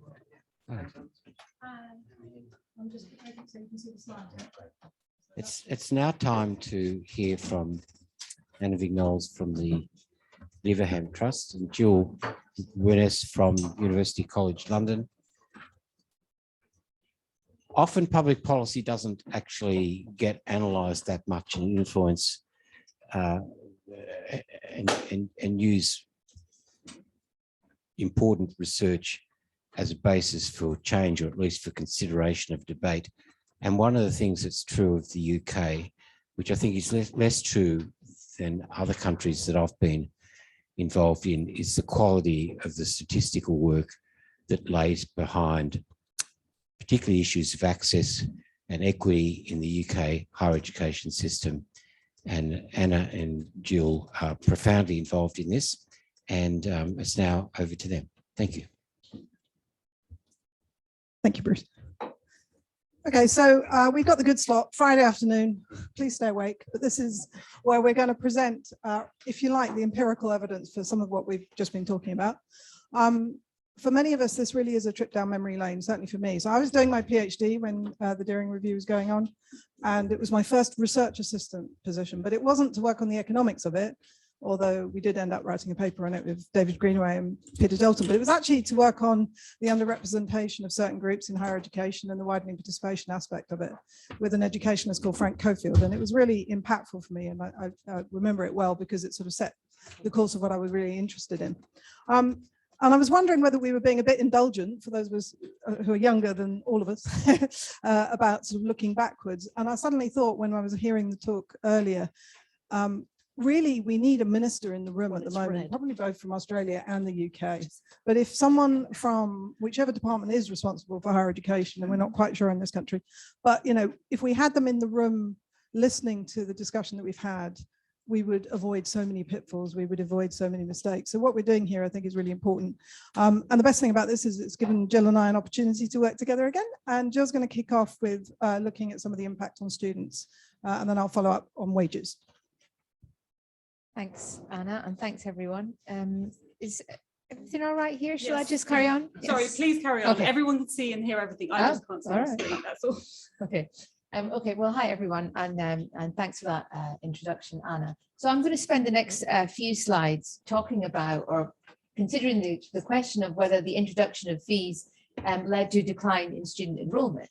Why would we be interested in that question? Well, as Nick has written in the past, when we design higher education finance systems, they need to facilitate enrollment. They need to encourage people to go to higher education. And it's important for the individual, they get wage benefits, it's important for society, there are societal benefits as well. And there was a lot of concern when these reforms were announced that numbers would collapse, and that would be extremely damaging. But what I'm going to show in the next few slides is that isn't particularly what happened. There was no great decline in young full-time participation. But I will talk a little bit about part-time participation, which has a little bit more of a mixed picture. Ooh, and where's the thingy? Here it is. Okay, so let's get into it. Oh, or not, maybe. Do I point it in the picture? If you just, you should just the USB's in here, so you should. It's not happening. Right. Obviously. Just Yeah, but the computer has karaoke. decided Well, to have a small should I break into song? Is Yeah. that- entertainer. I'm really not a great singer, so when I have a bet. Oh, have you? Have you got more? Bruce? Yes, please. Well, it will make it easier to stick to time. Yes, we've got one slide. Yeah. I was hoping it would be a bit more seamless. I did promise you it would be seamless. Slideless as well.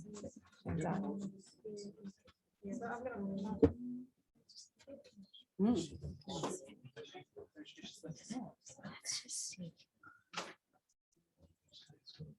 Oh, yeah, fair point.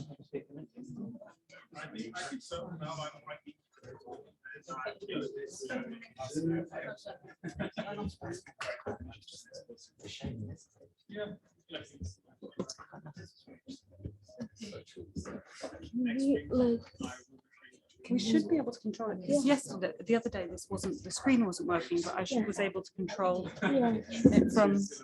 Yeah. So Can we move it? And I can move it. Do you want me? Let me. The clicker's doing it. Oh, the clicker's doing it now. Okay, we're just temporary glitch. Back in business. Okay. All right, so as I was saying,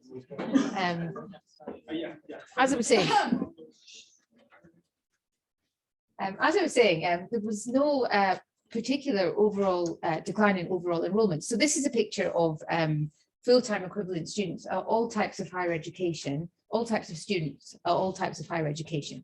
And as you can see, it's a pretty boring slide, you know, and that's a good thing. So in 1998, when the first fees came in, and then in 2006, when they increased, and in 2012, you can see there's no, you know, major collapse in numbers. That just didn't really happen. The numbers held up. But we might be more interested in looking at the types of students that were particularly targeted by the reforms. So undergraduate full-time students. So in this next chart, that's what I'm doing. I'm looking at, I'm just plotting the proportion of students studying for a degree, an undergraduate degree, across different age groups. And you can see, if you look at the traditional age students, those who go straight from school into university, aged 19 to 20, you can see there's not really much going on. Again, there's no collapse. There's nothing really to be terribly concerned about in terms of enrollments. Similarly, for older students, aged 21 to 23 or 24 to 27, there's not really, you know, any very concerning evidence that there was a collapse in enrollment. So far, so good. I wanted to talk a little bit, however, about part-time students. So there is a little bit more of a mixed picture going on when we think about part-time students. And this is from Claire's work. I should say she's really a huge expert in part-timers. And I've borrowed this slide from one of her reports. But just to give you a little bit of context about what was happening with part-timers, we haven't really talked a lot about them so far, but the major reform that affected them was in 2012, when the upfront fees that they were paying previously were turned into income contingent loans with a deferred fee. So part-time students used to have to pay everything up front, and fees were pretty variable depending on what kind of course they did. And then the government then changed the conditions so that they would have to pay income contingent loans, so they could borrow for their fees as well. So in many ways, this was a good thing. Students that were priced out of the part-time market because they couldn't pay up front could now get a loan and go to their course. On the other hand, there was a whole bunch of part-time students that didn't want to do that. They didn't want to get an income contingent loan and then have to pay it back over time.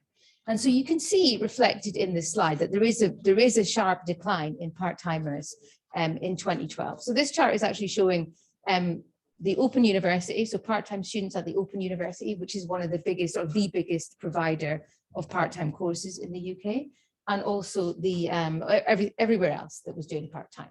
And you can see that there was, you know, there's a pretty sharp decline in the numbers of part-time students around this time of the reform. So it had an impact, a negative impact on part-timers. It's really important to say, however, that clearly you can see from this chart that those numbers were in decline anyway. Way before the reform happened, there's declining numbers of part-time students happening. And there's a number of reasons why that's the case. For example, the stock of part-time students was falling. As more and more people get degrees, then there's less need for people to go and get a part-time degree. They've already got one. So that was a big factor. There was a recession going on, so employers might be less likely to pay for people to go to part-time education. But you can see as well that the fees did play some kind of role in that. So it's a really important thing to say, I think. So basically, overall, it seemed like, you know, looking generally at enrollment, there wasn't any great collapse in numbers, but there might have been, or there certainly was some impact on part-time students. So having talked a little bit about the courses that students are on, I'm going to hand over to Anna, and she's going to talk a bit about the types of students that were affected in different ways. Thanks, Jill. We thought you'd be bored, so we're going to do a jumping up and down just to keep you awake. Okay, so the other question is, if student enrolments didn't decline, was it the case that poor students were put off going to university? We've just seen a counterintuitive thing of giving access to loans to part-timers having a negative impact. So, you know, this although the economists would say it was predictable, it might not have been. The socioeconomic gap in participation in university in this country remains large, and that's not a point that we should forget when we're having this discussion. But actually, if anything, there was a slight increase in the participation of poorer students post-reform. And obviously, the logic of that is there's a narrowing in the socioeconomic gap. But it is important to kind of just reflect for a moment just how big those gaps are. So this shows from work done by Christine Fox and colleagues that I was involved in at the Institute for Fiscal Studies, the attainment or achievement levels at age 26. So for the entire cohort, as you can see, we're getting roughly a third getting a degree. The next bar shows you for the most deprived quintile of the population, and that's determined by location and free school meal eligibility. So some individual and some area measures. And we can see just 17% getting a degree. Far bar on the right-hand side is independent or private school students, 71% getting a degree. So there's no doubt there's that inequality that's still there. But if you look at the difference in higher education participation between those from the very top of the distribution, the top fifth, the bottom, and this is work from Claire Crawford and colleagues in a paper we wrote in 2017, you can see that the gap between rich and poor pretty much stable right the way through the period. And if anything, actually a slight reduction when we start to see the fee increases at the end. And logically that makes sense, because I think it was Lorraine that pointed out that actually we think of the impact on students as being a demand response, students responding to the situation in front of them. And to some extent, obviously they do, but actually what's really driving this is an institutional response. And what we had, as Lorraine pointed out, that we have long queues to get into these courses. So whether you shorten the queue or not, you're not going to notice in this kind of data, right? Because these are the people who actually enroll. But what you definitely see is that universities were able to expand provision because the cap in student numbers came off. And as anybody who works in widening participation will tell you, the biggest driver of whether or not you can narrow socioeconomic gaps in education achievement is whether you can expand supply. The logic of that is that you can let more people in, but it's harder to get richer students out and poorer students in, and parents tend not to like that. And politically and economically, it's difficult to do. You might wonder, well, okay, what about the longer run impact of those 2012 reforms? And we've seen, as happened before the break, lots of description of some of the bad things that were happening around the parameters of the system, and particularly, the real interest rate issue. So maybe as time goes on, it gets worse, but on a slightly different measure, but still using quintiles, we can still compare participation in university from the top and the bottom. And as you can see, there is, if anything, a narrowing right the way through to 2017 in terms of the socioeconomic gap. So, I mean, I think if you were looking at this one way, you would say, have the reforms all the way through impacted negatively on student enrollment? The answer is clearly not. Have they impacted positively in our efforts to narrow the socioeconomic gap? Yes. So if you look over the period, you can't see it because it's hidden behind the Zoom bit, but over the period to 2017, the growth in the student numbers is far greater in the lowest quintile. So unequivocally, whatever we think about free education or tuition fees and all the like, the bottom line here is that it's been good for widening participation. I agree, it's a good point. So just to unpack that why, I mean, it's obvious probably to most people in the room, but it's certainly not obvious to the public. And I think we need to do a better job of explaining this.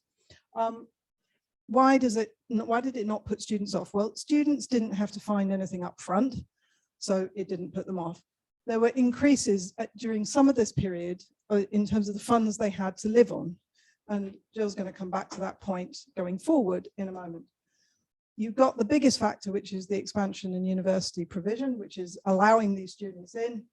And to some extent, students aren't envisaging themselves as being poor graduates.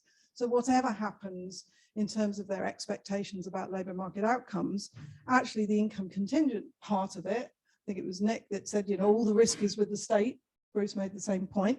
So the student isn't that worried, even if they expect outcomes from their degree to be poor, which, as my son is looking for a job, he's wondering whether it might be, but you know. And I think the other thing I would say is there's a sort of elephant in the room that we've talked about a bit, and that is, what is the counterfactual here?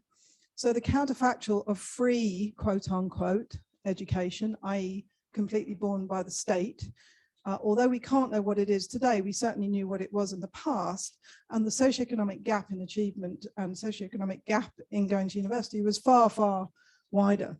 And this is the main point that I think gets lost in a lot of the empirical debate about the impact of the reforms. You know, we can criticize lots of elements of them, as we have done all afternoon, but the bottom line on widening participation is pretty good. And I'd just like to put some data on a point that Nick raised about early investment in children. So what this shows is the gap between the top fifth and the poorest fifth of state school students and their likelihood of going to university.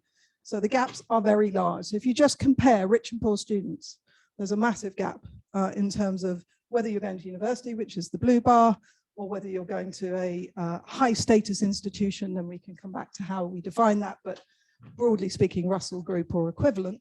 And you can see these gaps in the likelihood of going are very, very large. But if you take two children with equal achievement at age 7, the gaps are marginally smaller. And as you progress through, by the time you get to this end of schooling, you know, you're about to go to university, if you take two students who have roughly the same A-level grades, they have roughly the same chance of going to university, i.e. that bar is pretty much 0. They have a slightly lower chance of going to a high status institution, but most of the damage, if you like, occurs much earlier. And this is Nick's point, you know, you basically have to be doing something here up to age 7, 11, 16, because anything you do here is a little bit too late. And it also comes back to a point that was raised by someone on the Zoom, which was, you know, should we have enrollment eligibility criteria that are very strict? So that is a challenge for widening participation if we impose that model. But another way of thinking about it is that we need to be focusing at this stage to get students from all socioeconomic backgrounds much more up to a level playing field so that these decisions can be more straightforward. So I'm going to hand over to Jill. Thanks, Anna. Yeah, so I wanted to talk a little bit about, in fact, this has been raised quite a bit about the amount of money students have to live on. And this plays a really big part in why it was the case that we didn't see a collapse in participation among poor students. We gave them a lot more money to live on. And so this chart here is illustrating that. So I've got parental income on the x-axis, and then I'm showing net liquidity, which are these lines here. So when I say net liquidity, what I mean is basically what do students have to live on? So grants plus maintenance loans, and then minus upfront fees during the short period of time when we had upfront fees. So what did students have to live on? So you can see that there were some fairly substantial increases in what students had to live on, particularly from the 2006 reforms and also the 2012 reforms. Across the board in 2006, students from all income groups had a pretty substantial increase in what they could borrow to live on. So they were much better off whilst they were studying. They weren't, you know, we got rid of a lot of poverty due to the introduction of those reforms. There was more money in the system essentially, and that allowed the government to enable loans to be borrowed by students so they could live, they had more money to live on. And it was the same in 2012. We expanded the system quite a bit in 2012. So it wasn't just the poorest students that were getting more money to live on. A lot of students from the middle of the income distribution were also getting help with their living costs. So this is better, you know, this is a much better system. It's much more money for students to live on while they were studying, alongside these increases in tuition fees. Not again. Oh, it's okay. You're right. But this is something that has been raised quite a bit by Charles. It's never been enough. That's, you know, that's still a problem. It's never been enough. So this is now showing the liquidity, the amount of living costs available to students over time for the poorest students in this case. And then I'm plotting that against two kind of measures of the cost of living. So this cost of living index comes from the Student Income and Expenditure Survey, and they do calculations to try and estimate how much it costs for rent and food, etc., for a typical student. And then I'm plotting it against the minimum wage as well, which you might think of as the government's idea of what is the minimum that you can live on. And you can see it's always way below that. So students have never really had enough money, to meet all of their living costs while they're at university, even after we had these big increases in maintenance loans and grants. And that, that's really a problem, because it means at this point parents are getting involved.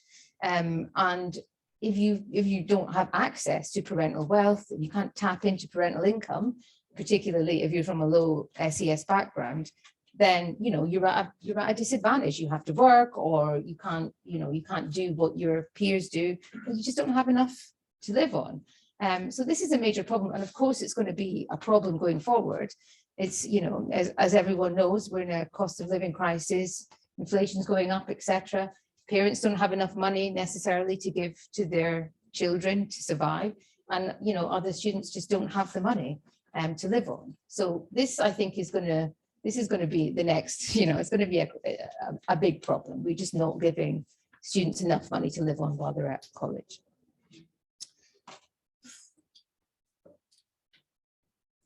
I think it's just the direction. It's just me. I'm just expecting miracles from this thing, I think. So there's another issue I wanted to raise, which is another kind of problem with the system that we set up. And we haven't talked about this much at all, which is the bursary system.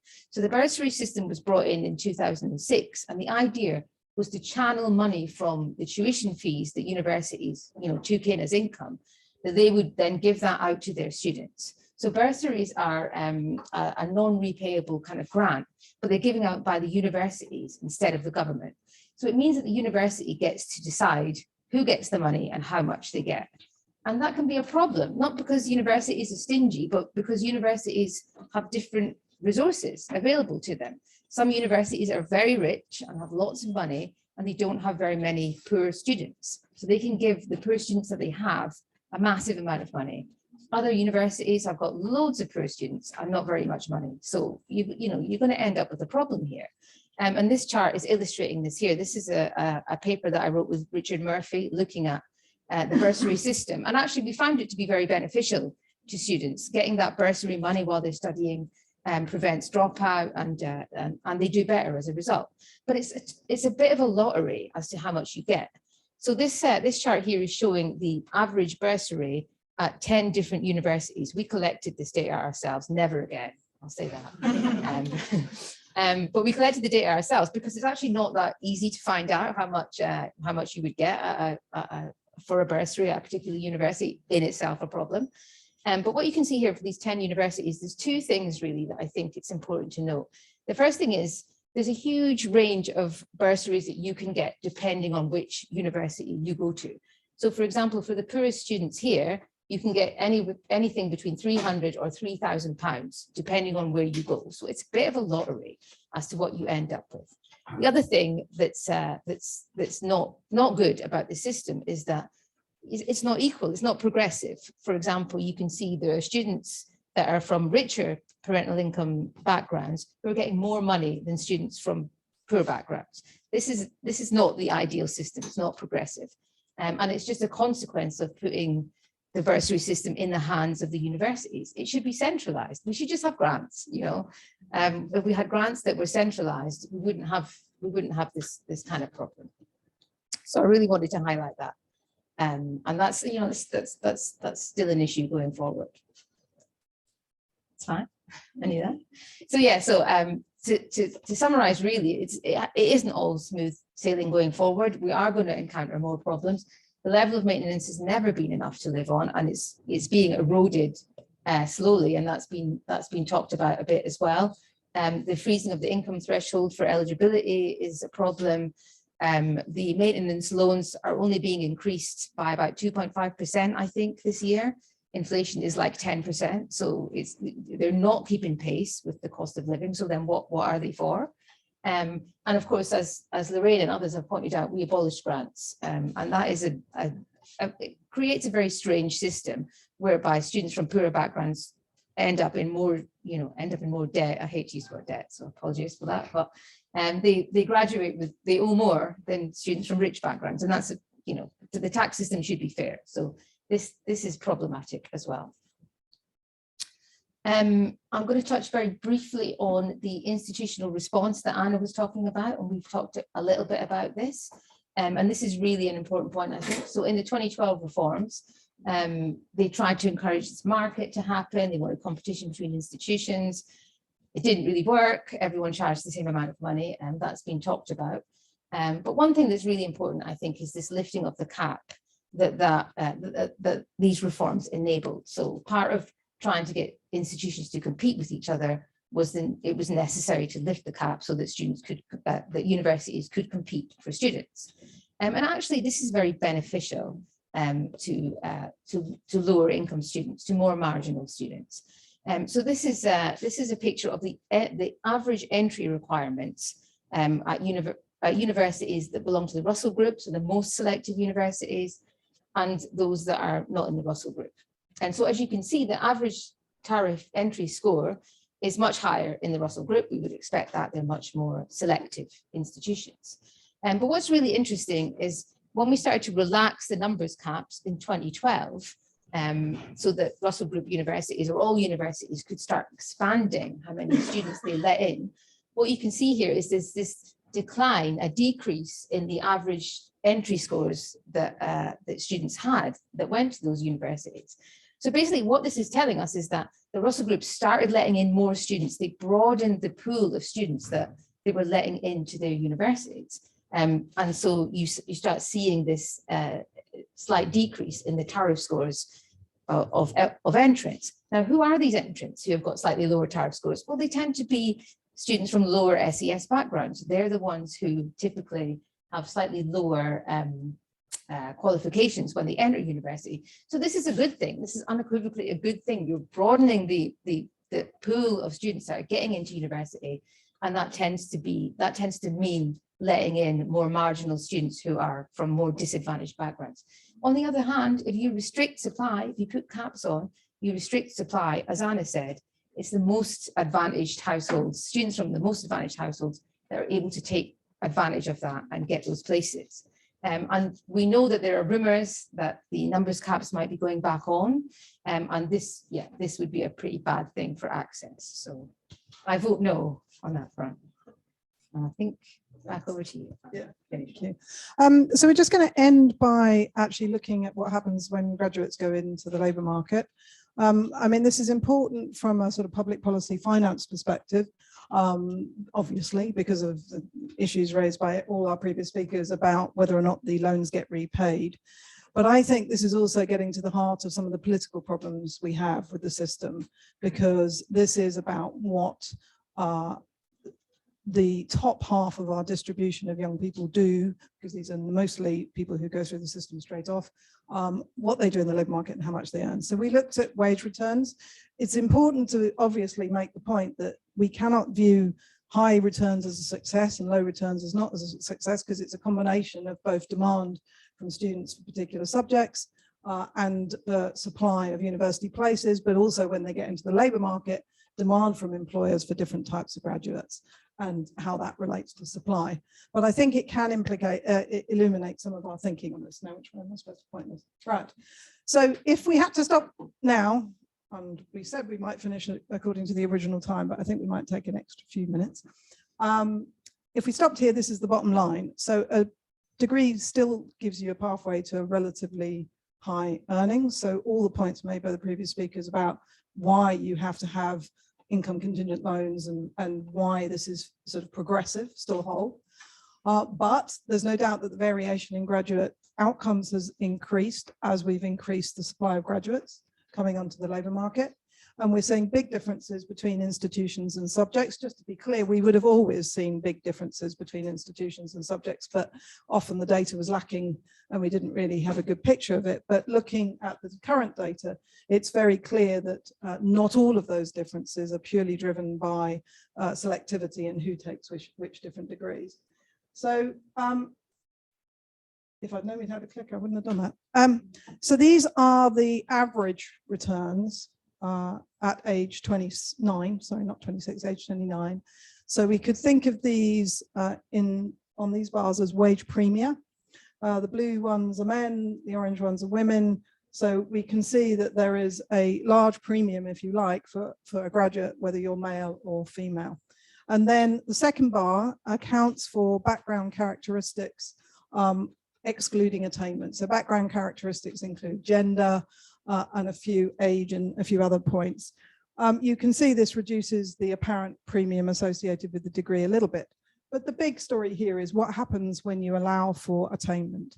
So this third bar is asking the question, what's the earnings difference between graduates and non-graduates for men, for women, when you take account of the fact that graduates go into university with higher A-level scores or higher equivalent to A-levels. And, you know, they're both positive bars is the point. So both of them lead to a positive return. For women, it's well over 20%, which is a great return compared to what you do if you put the money in the bank. But for men, it's fallen to about 6%. And that's a problem, I think, because there's a perception that we have too many graduates. And despite having a return that's probably reasonably respectable compared to investments in other things, it's nonetheless a political issue. The other thing we have, if I just focus on women for a minute, you can see massive variation according to the institutions that people are studying at. Okay, so basically, which institution, these dots are individual institutions, and this is the percentage return for women on average, allowing for different backgrounds. And you can see, you know, there's a huge variation in the return that a woman might get depending on which institution she attended. But you can see also that those colors are pretty jumbled up, right? So it isn't the case that all the sort of most selective institutions that Joe was talking about sit at the top end and all of the less selective institutions sit at the bottom end. I mean, obviously there's a correlation, but it's not a perfect one by any means. So we have this issue that graduates are apparently getting different returns from the institution they attend to, but all the institutions are charging the same fee. And that's another issue that's causing some problems. And it probably also relates to some of the comments that we heard from the panel earlier about quality of teaching and the feeling that the fee was being used to subsidize research, leaving students shortchanged. I think this is where we see it most acutely because they look at the variation by institution. This is for men, and they wonder whether or not some students are being shortchanged. The other issue we have is differences by subject. This is for women. You'll notice that this is the axis with a 0 return, so they are all positive, and they vary by subject, accounting for differences in prior attainment. Now, as a labour economist, it shouldn't really come as a surprise that if you study medicine, you're going to get a higher return than if you study social care. Neither of those jobs are any less socially valuable than each other, I would argue, but you're going to get paid different amounts. So we need to be careful how we interpret these kinds of numbers. But I think from a public finance perspective, it's created this problem that Lorraine alluded to earlier, which is if the main driver of the number of places in the system is what's the incentives for institutions, and if institutions want to, say, expand some subjects that are low cost to teach and very popular with students, how do we sit with that whilst knowing that the outcomes for students are going to vary hugely depending on which subject they want to study? And where do we go with that? Because there was a speaker in the previous session that said, you know, what does this really mean for the relationship between higher education and society? What does it mean to be higher education? These are really big questions. And we've always had a mix of subjects, disciplines, and foci in our institutions, and that's really important. But at the same time, you're introducing this finance system that kind of gets down and dirty in the nitty-gritty of how much are graduates earning and how much are they repaying. And I think one of the political conversations we need to have is the extent to which we really do expect our universities to be delivering, if you like, labour market outcomes, or whether we're actually quite comfortable with a big variation in returns, including between highly valuable, socially valuable, I would say, career options and ones where, you know, you might think it's less socially valuable, but you earn a lot of money in the city down the road. That graph probably didn't worry you too much because all of those returns are positive. All of those returns are large, actually, for women. But for once you get into men, it becomes more problematic because there is a point here where you get subjects which look like the graduate is earning less than they would have done as a non-graduate.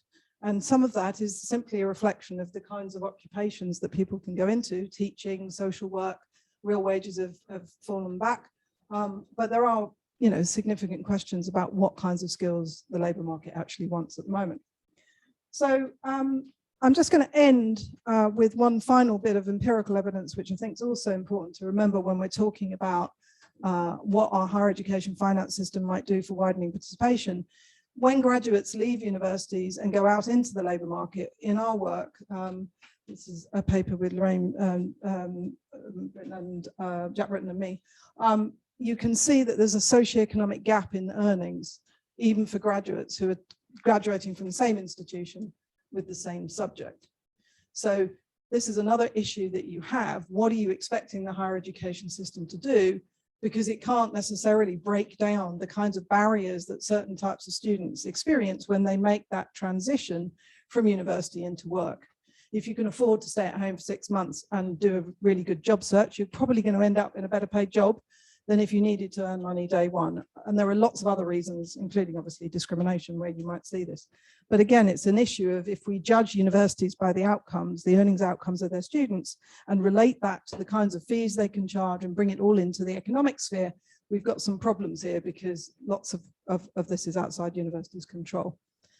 So just to conclude, what do we think 25 years after Deering? Well, I think in many respects, I mean, Lorraine had it right, he had it right.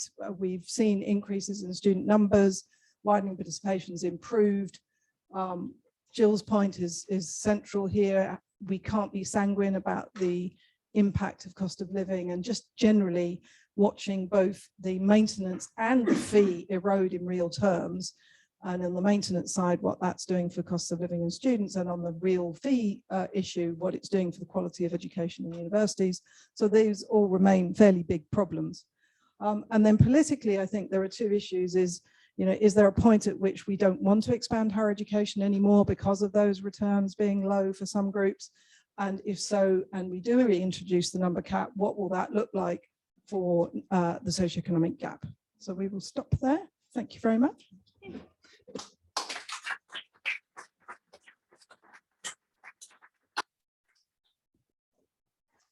So we have a few minutes for questions and comments.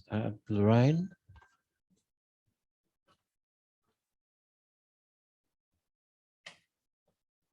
I think that's very interesting. I just wanted to make one point about the low returns for men. I think we've got pretty good evidence that the returns to men will increase into their 30s. So some extra work Jack and I have had.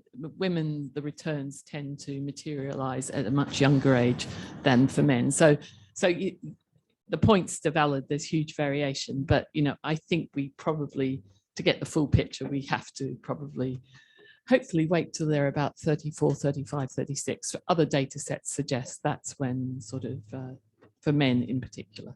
And just to be clear, it's positive at 29. So. Yeah, it's positive at 29, but we would expect it to increase. Whereas for women, it appears like it flattens off after about 29, 30. Yes, sir. You are. Thank you. Hi, I am Tugay. I'm a PhD student here. My question is about Muslim students. We know that the interest-based loan system inhibits the access to tertiary education for the Muslim students, and how this reforms affected enrollment of Muslim students in the UK. Do we know that? Or what are the latest developments, and can we find a solution in that sense?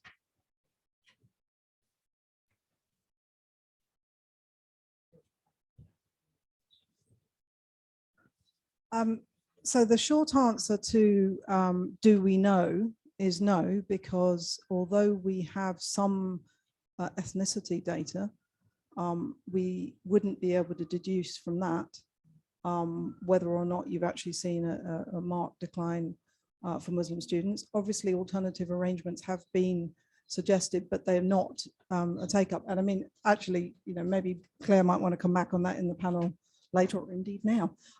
So I think that is a very valid issue. I think the other issue is whether or not in the overall picture, there might be other groups that are affected by the anticipation of debt as they would see it, right? So it's easy to be quite sanguine about the overall picture, and I think that's right, that's the bottom line. But I'm sure that if you dig deep, and I know Claire's done work on this, you can find individual groups that would be much more affected. I've got Claudia on the Zoom who I think would like to ask a question.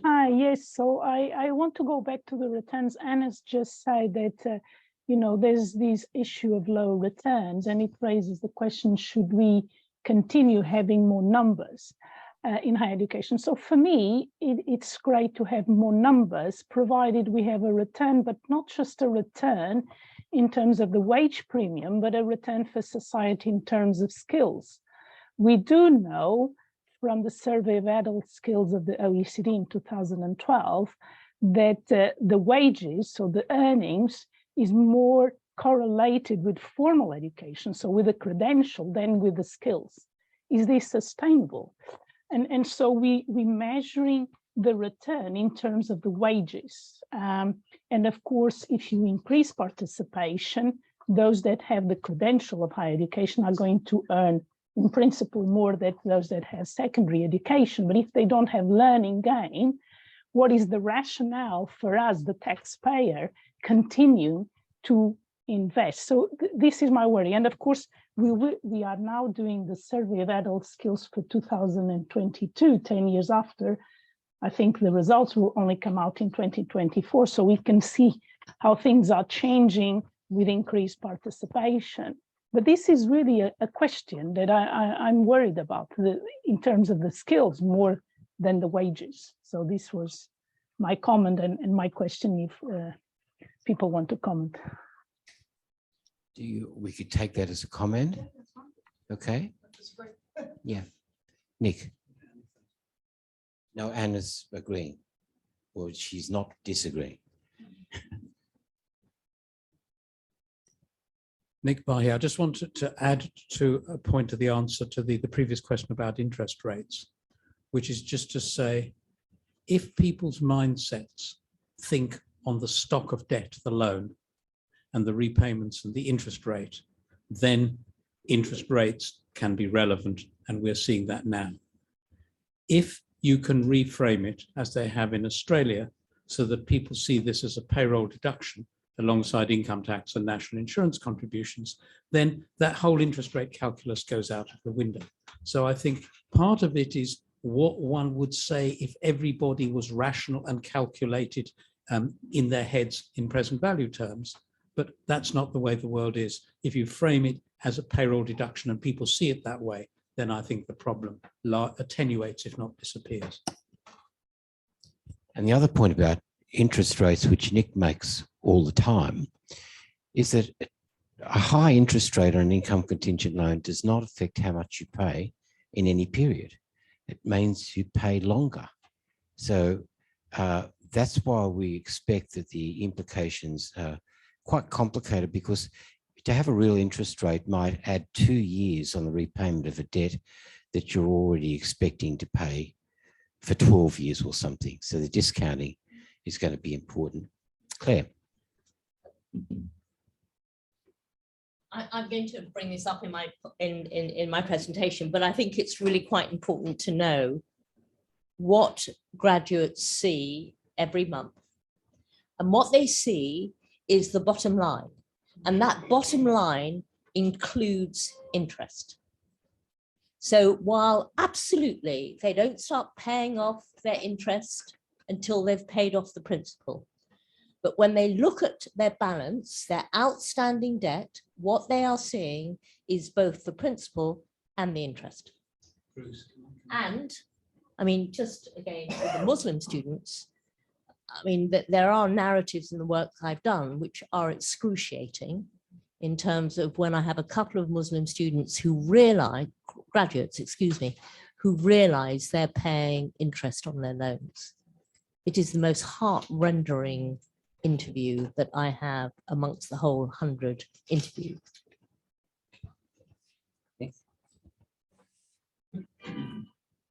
Nick Barr here.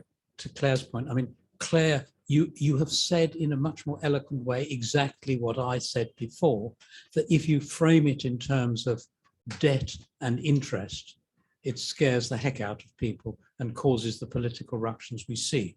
You don't get the same reaction to, my God, look at the bottom line of my national insurance contributions. It's just seen through a different lens. So I think it really is a case of how you frame the thing, and Australia's done that much better than we did. And largely, they got it right from the first. We're now in trouble. On Muslim students, surely there has to be a way of reframing this as a form of graduate tax, which is time limited in some way, that achieves broad parity with the interest rate calculation. And as I understand it, that would be a solution for Muslim students who are worried, you know, for whom paying interest is a real problem. So would you like to make a final comment? I think we probably move on to the panel, that's fine. Let's move on to the panel. Please thank our speakers.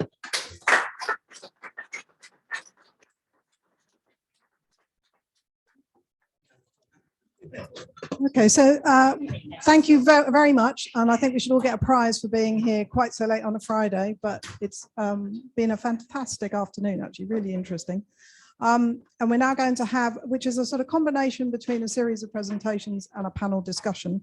And I'm determined we're going to get time for both. So I should be rude and chop you off if you all go on too long. Just so that we can get people talking about these things. So I'm delighted that our first speaker, who you've heard from a little bit this afternoon already, is Claire Callender. She's Professor of Higher Education Studies here at IOE UCL. She's also Deputy Director of CGHE, who are hosting, so we're very grateful to you. And Claire's done some really seminal work, both on part-time students, but also this issue of perceptions of debt. So I'll leave it to you, Claire. Great. Well, thank you very much. Yeah. Yeah, sure. Well, I'm going to stand here because, okay. Right, well, I'm absolutely delighted to be here. Now, a recurrent theme in Dearing and subsequent higher education reforms was, to quote from Dearing, that student choice should be the main shaper of the system. To help achieve this, Dearing and those that followed him believed that HE funding should follow the student via tuition fees underwritten by loans.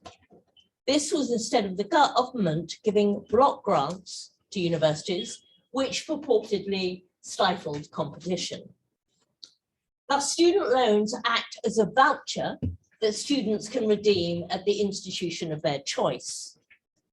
Loans, therefore, have contributed to the individualization of higher education funding. Loans have helped shift financial responsibility for HE from the state onto individual borrowers and graduate debtors, indicating a more individualized concept of public interest and a move away from collective provision. Now, these trends, these developments reflect trends going back to the 1980s, which relocate responsibility for welfare and well-being from the state to the individual through a process of financialization. And importantly, within the higher education context, seeks to create students as consumers and investors in higher education. And the shift that we are seeing has come about through a series of reforms. Whoopsie, sorry. These reforms have transferred more of the costs of higher education from governments to graduates. And so England has ended up with a higher education system predicated on high tuition and high student loan debt. And loans have played a vital role in seeing these increases in tuition fees. They've helped make these tuition fee rises more politically and socially acceptable.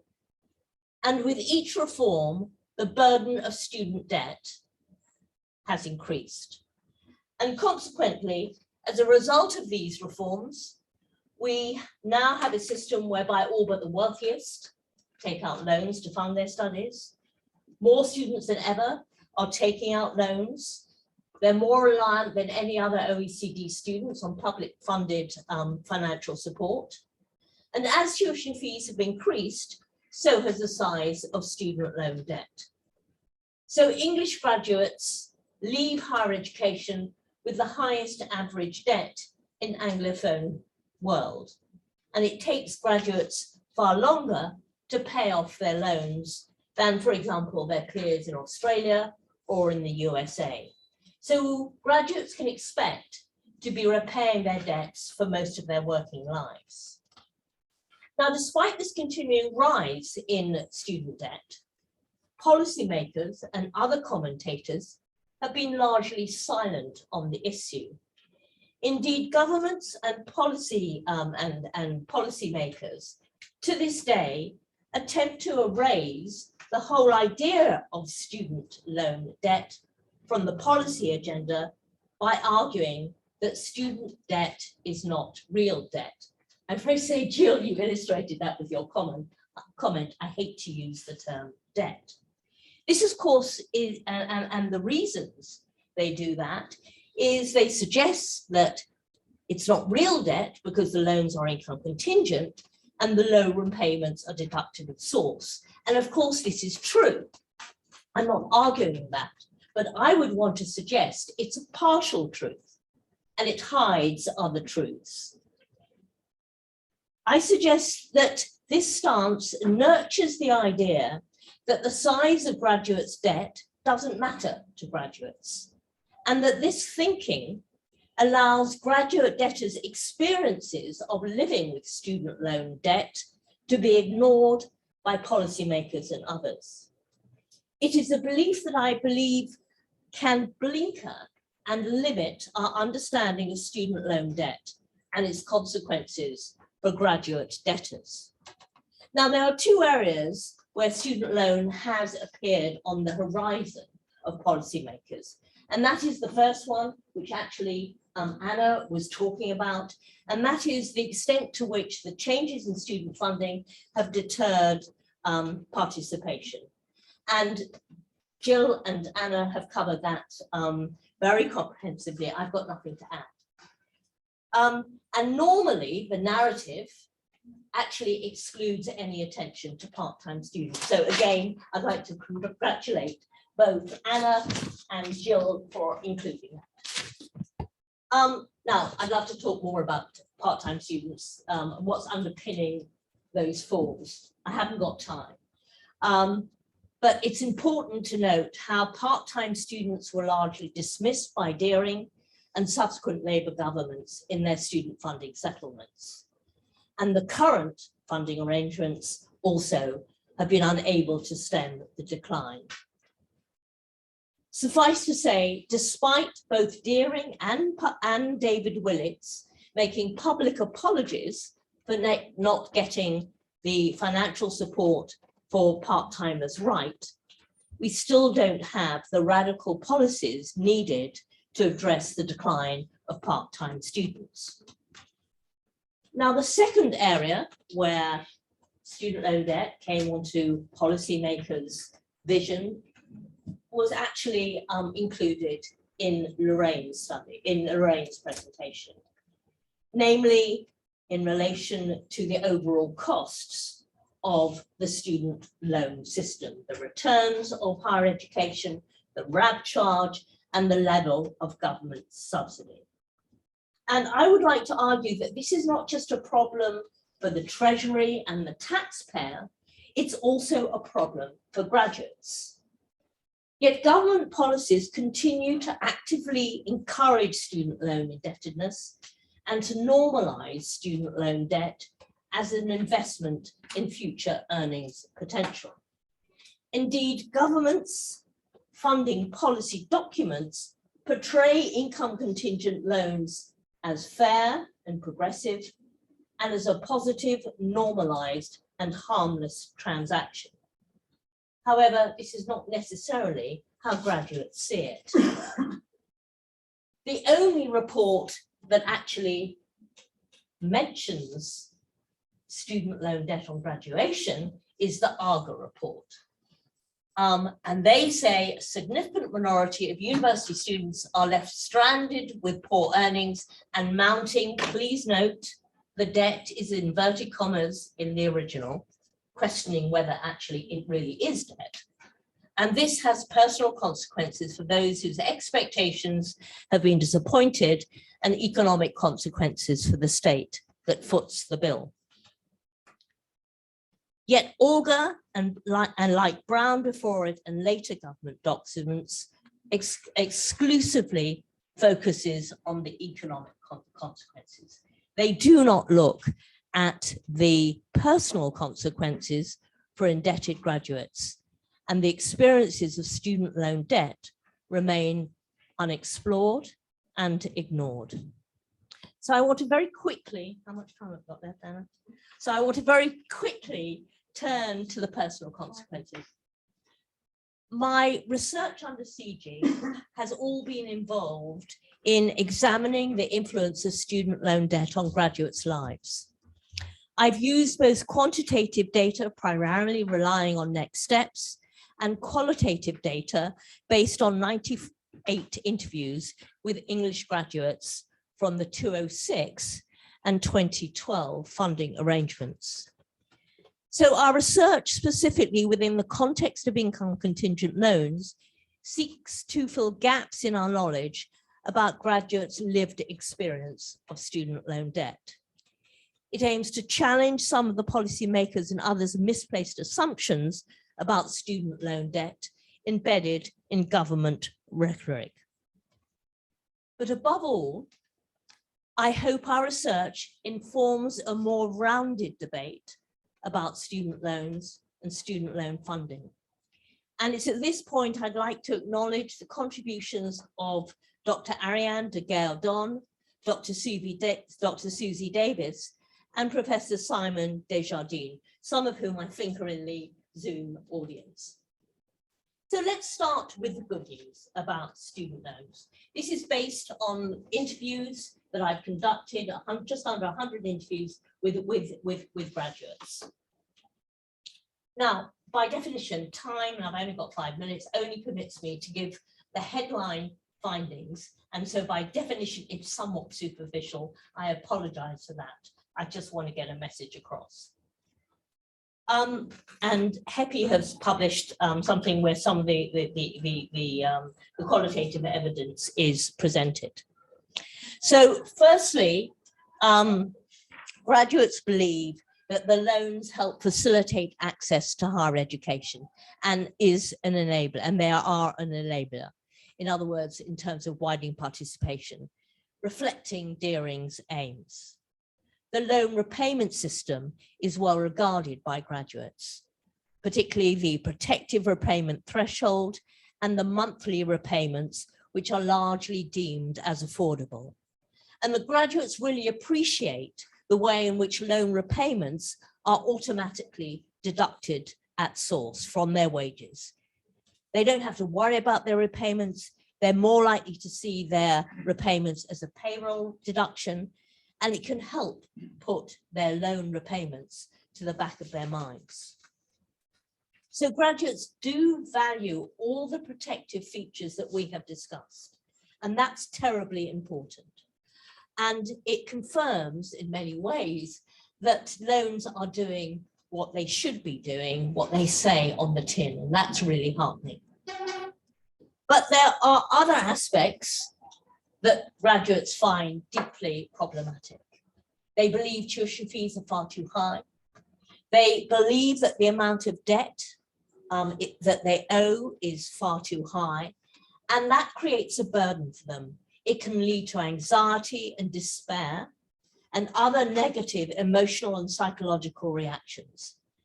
Their feelings too are exacerbated by the belief that they will never repay their loans because they owe so much.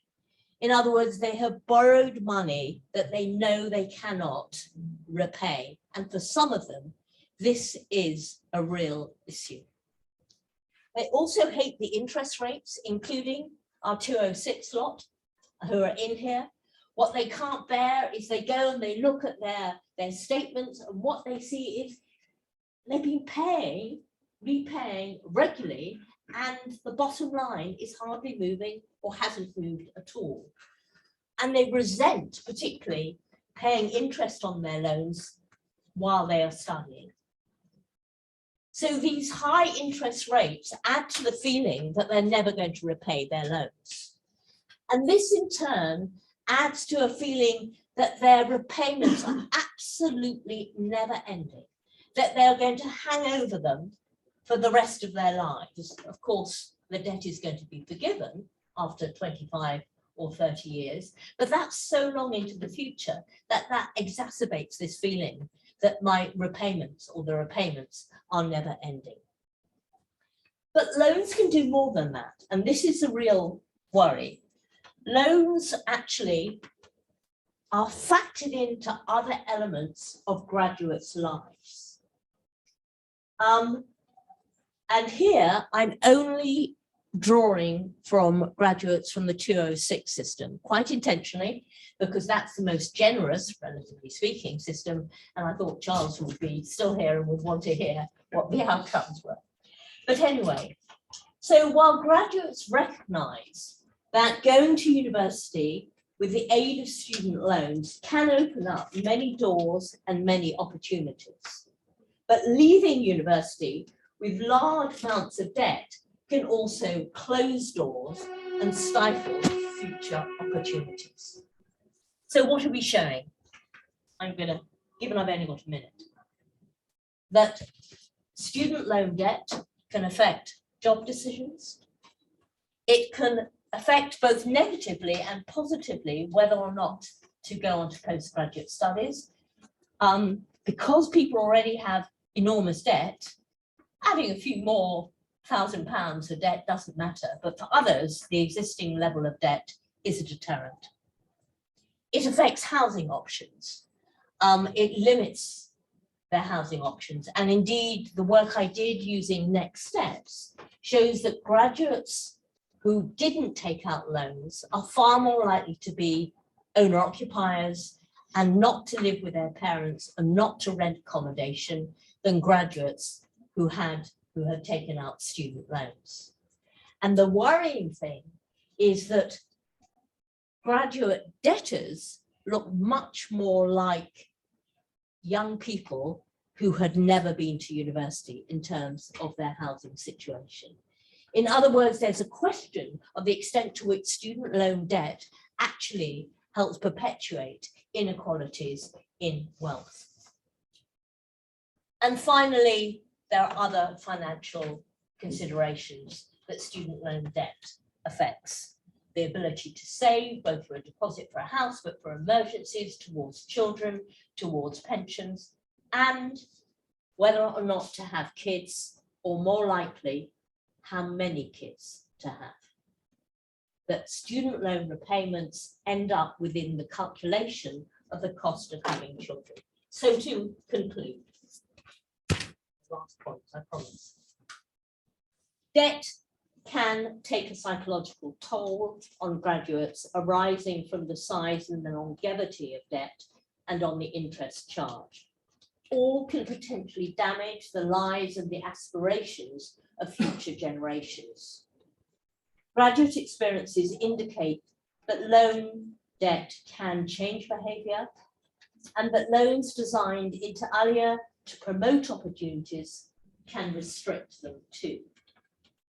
Graduates' responses to student loan debt suggest that there are other financial risks associated with loans. These are borne exclusively by graduate debtors and are risks which tend to be overlooked or ignored when calculating the overall costs and benefits and financial risks associated with income contingent loans. Graduate subjective experiences of loans reveals ruptures in what is touted as a progressive and benign system. The consequent impact on graduates deserves greater recognition, both now and in the future. Thank you. Thanks. Thank you very much, Claire. Lots for us to think about there. So I'm delighted, without further ado, to introduce Nick Hillman, who many of you, do come up, Nick, who many of you will know already. Nick is the director of HEPI, which is probably the most impactful think tank in the area of higher education space. And I imagine Nick is here because you worked with Lord Willetts in the 5 years leading up to the 2012 reform. So you're in the hot seat.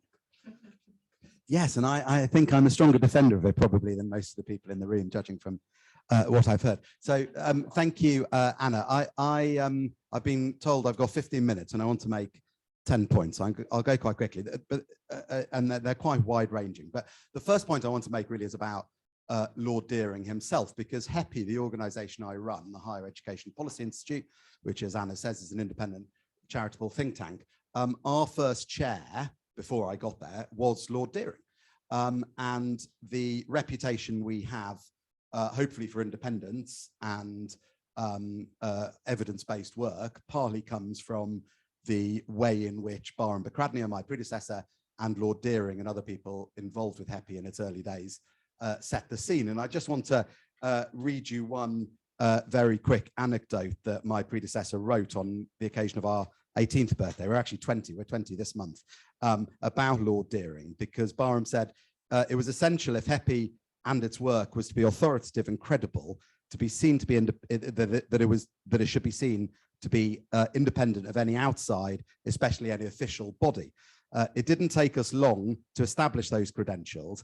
Early on, one of HEPI's first reports concerned the personal and public economic benefits of higher education, theme you've been talking about. Our conclusion that the economic benefits were not always clear-cut caused great concern in Whitehall, particularly as the Prime Minister had not long before announced a 50% participation target, Tony Blair, of course, and student fees were being introduced, partly on the basis of the economic benefits to the individual. So Lord Dearing, HEPI's first chair, received a call first from the Permanent Secretary of the Education Department and subsequently from the Minister of State for Higher Education, attempting not too subtly to have the report suppressed. And to his great credit, Lord Dearing was having none of it and pointed out to them how awkward it would be for the department and the minister if it were to get out that they had tried to censor an independent think tank. So, so there's a little anecdote about Lord Dearing, which I think helps hopefully to set the scene and also help set up HEPI for its future 20 years. And I hope a good example, my second point, of how we've tried to maintain our independence since that time comes with the sorts of documents that we've published, because we're unlike political think tanks, the big, more famous think tanks based here in London that are left-wing or right-wing and always trying to push one particular part of the political spectrum. We publish reports from across the political spectrum. And just on funding, which is obviously a key issue today, to give you 3 examples of that, we recently, well, a couple of years ago, we published a paper by Alan Roth, who was Deputy Vice-Chancellor at UCLan, University of Central Lancashire, when some of these financial changes were going through. And he is a massive critic. He thinks it should all be ripped up and replaced with something more, what he would call a graduate contribution scheme. Some of us might regard it as a graduate tax. We've also published, as Claire said, Claire's work comparing the views of people on the 2006 system to those on the 2012 system and how their views are different. And Claire just gave you a summary of that. We also recently published a piece by David Willetts, Lord Willetts, as Anna mentioned, that is just essentially a straight defense of the system we've got. Not all the changes that have happened since 2012, but a straight defense of those 2012 changes. So I hope we've stayed true to Lord Dearing's strictures to stay independent.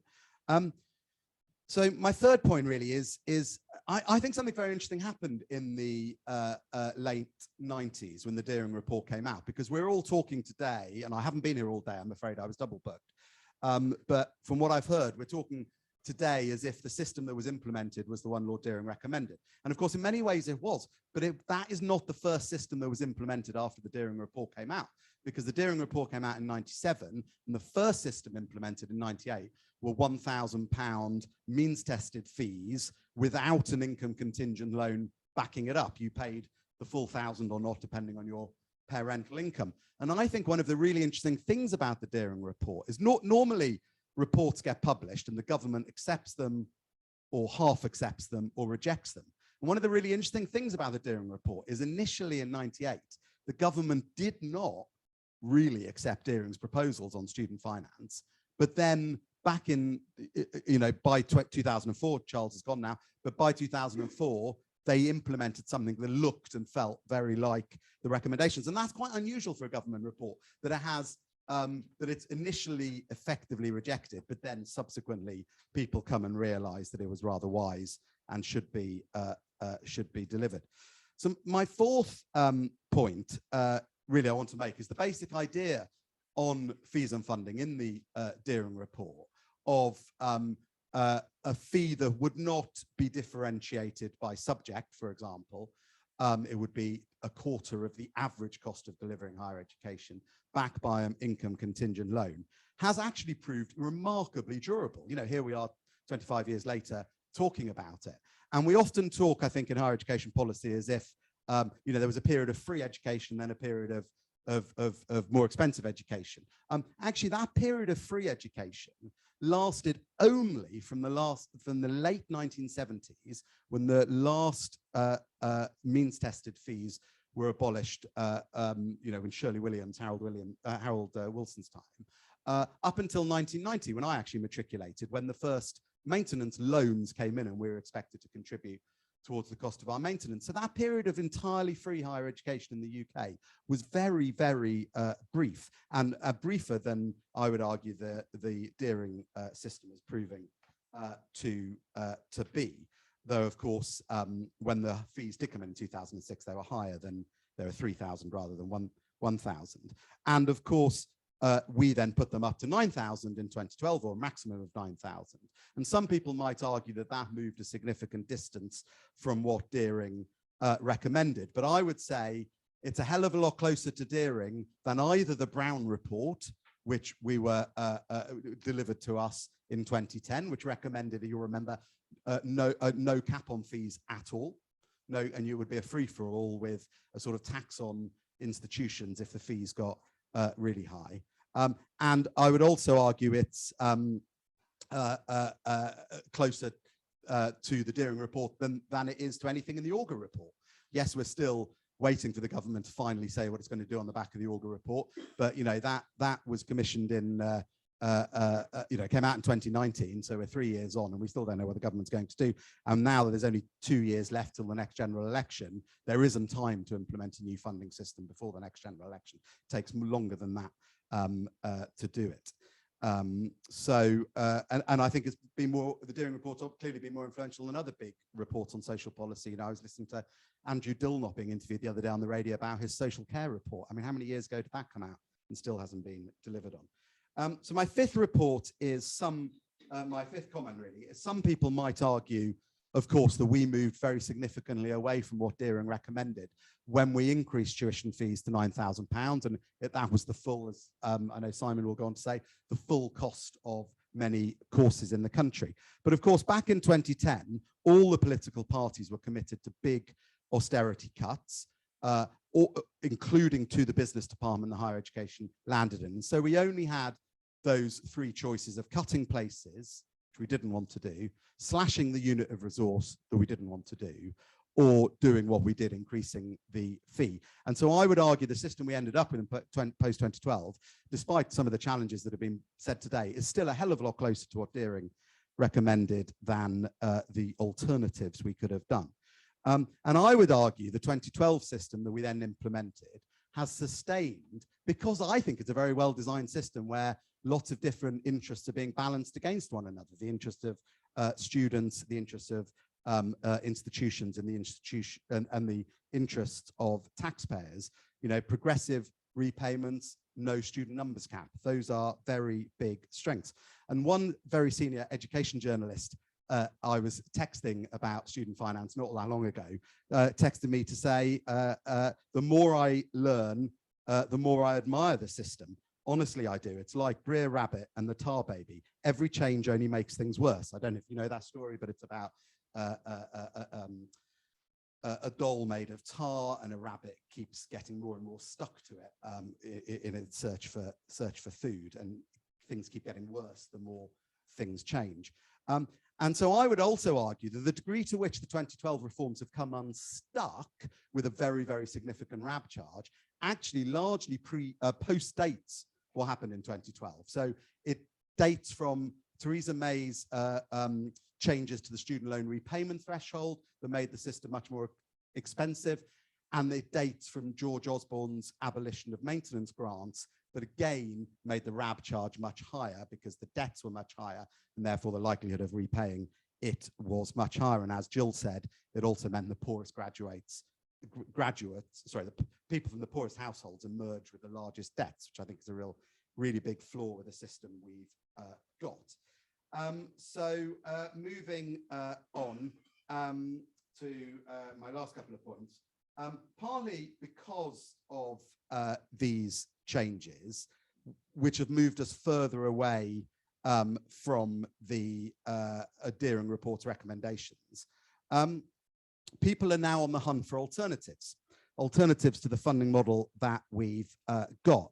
And I would argue that most of the alternatives I've seen are uber complicated. And there are some being worked on at the moment. Lots of people in the sector are thinking the Labour Party at a crucial moment of their policy-making process, and we can just persuade them to implement something completely different. I've got to say, most of the models I've seen for alternatives are uber complicated. They're difficult to understand for more than 5 minutes after you've read the paper. And some of them, of course, are wrapped up in, oh, we'll have a graduate tax. I've got to say, I think the idea that politicians, and I've stood for election myself and lost, knocking on people's door and saying, my great big idea for funding universities in the future, and your children who want to go to university, is to impose a new tax, a brand new tax that doesn't currently exist on them. Okay, we'll get rid of loans and fees, but we're going to have a tax. Doesn't feel to me that attractive either to young people or to the 97% of mothers who want their kids to go to university. Just to wind up, I think the strongest benefit of the Dearden report, much the most important thing, I'm just checking I'm not going on too long, much the most important thing is that it allowed us to remove student number caps. So the system, you know, one of my first jobs in higher education policy was calculating how many people had applied through UCAS in sort of 2008-9 period who were not going to get a place that year. And the numbers were huge. And it was the most important thing was we were able to persuade the Treasury after we'd tripled tuition fees that they should remove student number caps. And that is a prize, as Gill said, well worth protecting. We've got this bizarre coalition at the moment from the left and the right. We've got wonky on the left, people like Gavin Williamson, when he was the Secretary of State for Education on the right, saying too many people go to university and we should reimpose some form of cap. And the government's been consulting since February on reimposing student number caps. That would be an extremely odd thing to do when the number of 18-year-olds is going up for every one of the next few years until 2030. And to return to where I started, it would also be against the recommendations of Lord Dearden, because I've got here a copy of the Dearden report, the theme of today. And let me read to you his #1 recommendation. There's a huge number of recommendations here. But his #1 recommendation is, we recommend to the government that it should have a long-term strategic aim of responding to increased demand for higher education, much of which we expect to be at sub-degree level, and that to this end, the cap on full-time undergraduate places should be lifted over the next 2 to 3 years, and the cap on full-time sub-degree places should be lifted immediately. So it was a crucial part of what Dearden was arguing, that we shouldn't limit how many people can go to university, just like we don't limit how many people can go to school. And I would say that is, you know, any alternative model that comes with reimposing number caps would be terrible. I'm just checking my time. Apparently I've done 14 minutes and 15 seconds. So I'm going to squeeze in one other point, if I may, my 11th point, because there's one other really interesting recommendation in the Dearden report, which links to some of what was just said, which we don't talk about enough, which is recommendation 70. I told you there are a hell of a lot of recommendations in there. And it's on cost of living. And what recommendation 70 says is we recommend to the government that it reviews annually the total level of support for student living costs, taking into account the movement of both prices and earnings. And I can tell you from my time in Whitehall that even though maintenance packages did go up, as Gill said, it's entirely random how they are set. They went up in 2012 as a way of buying off Lib Dem opposition to the fee increase. It's not, no one sits down and says, what does the student income and expenditure survey say? And anyway, there hasn't been one since 14-15. And how much does it really cost students to live? Nobody does that. But again, Dearing was recommending they should do that and then link it both to, in some way, to prices and to earnings, which I think is a very topical recommendation as well. So I'll stop there. Thank you.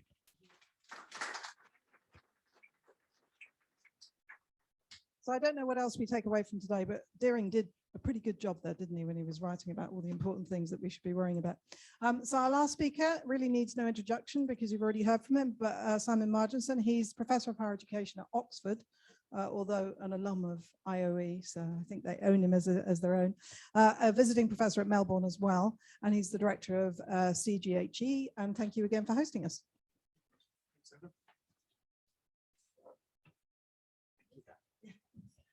Well, I suppose it was inevitable the panel would go from the economics to the politics and the style would change accordingly. Thank you very much. The Zoom audience have just got your back there, Simon, just so you know. Cameras there. And I think I should probably be here. Yeah, we can see you there. It's good. Well, I was a convert to ICL. I mean, I was a free education person when Bruce brought it in. I got to know Bruce a little bit in those days and we liked each other, but I must say I didn't agree with him. But I knew the system had to expand. I mean, that was a question of social access and social right to higher education. So I was persuaded that the government wasn't going to pay for the cost of the expansion too. So I knew that. I knew we were in that situation. So I was a little torn and I flipped when I discovered that there was no price effect. I'd always thought there would be a price effect, that there would, there'd be a disincentive to participate as a result of imposing a fee of any kind. And when I found that income contingent loans really did work differently, it was fairly straightforward for me after that. But that was 10 years after X was introduced. And it was when we had evidence coming back from the Howard changes and we found that there wasn't a differential socioeconomic effect. The only disincentive was for part-timers. That was significant. Adult part-timers were being deterred, but poorer students who were not adult part-timers were not. Now, as the final speaker, I want to look forward to where the ICL system in England could go from here. And I suggest that the underlying principles of income contingent loans are widely understood and supported. Shared public and private funding, the student benefits and the student ultimately pays, no cost barrier at point of entry, actuality and timing of repayment determined by individual capacity. But the mechanisms as they currently are not well supported. And probably it's at its lowest ebb in that sense since ICL began in England. And certainly not supported by institutions, not supported by government, not supported by graduates, not supported by students, not supported by Treasury. And the RAB charge is like a bull in the china shop of public finances. It's really scary. It's unstable. We don't know where it will go from here in the next 5 years. The accumulated value of student debt fluctuates wildly according to macroeconomic shifts, of which we're now seeing a lot, and tweaks in the system. And we saw that with Theresa May's changes. A sudden tweak to buy votes can detonate all reasonable forecasts. Repayment thresholds, interest rates and fee indexation all been tweaked, and it seems only a matter of time before the standard fee is cut overnight to contain costs, throwing university incomes into chaos with differential effects across the system. Now, for individual students and graduates, the system provides less certainty and predictability than it could and it should. The headline fee is also high relative to other tuition systems across the world, especially the world outside the US, and relative to living standards which have stagnated and can be expected to deteriorate further in future. In its present form, the system is always vulnerable to politicians doing a co-burn and reducing the cost burden on students by transferring it to institutions, wiping out the one clear gain of the 2012 system, which was its shoring up of university finances and quality, including the institution-based conditions that support research. So where are the advocates of the system as presently designed? I mean, it's always teetering on the edge of implosion. We've become used to this, but we shouldn't. There's a lot at stake here. There will always be tweaks. It's inevitable in a system like this. There's lots of little levers you can pull. But the element of short-termism and risk in the ICL system in England is now too high. This is because not just the economics, but the politics are not right. My argument is that what needs to be addressed is the broader political settings, the public-private balance, the nature of the implicit social contract that underlies higher education. Let's see if this works.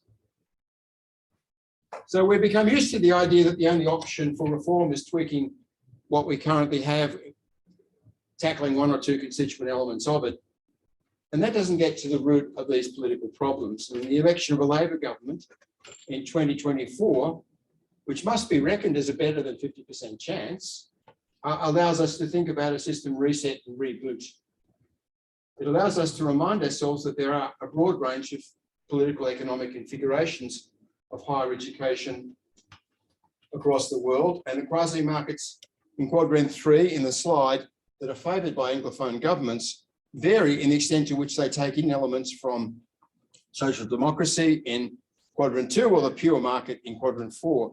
This diagram was developed for an Office for Statistics Regulation seminar on the public good. A new government with a remade base of political support has a window of 1 to 3 years, perhaps longer if it's very successful, in which substantial reform is possible. Real change can occur. As we all know, that window closes. You have to act at the right time.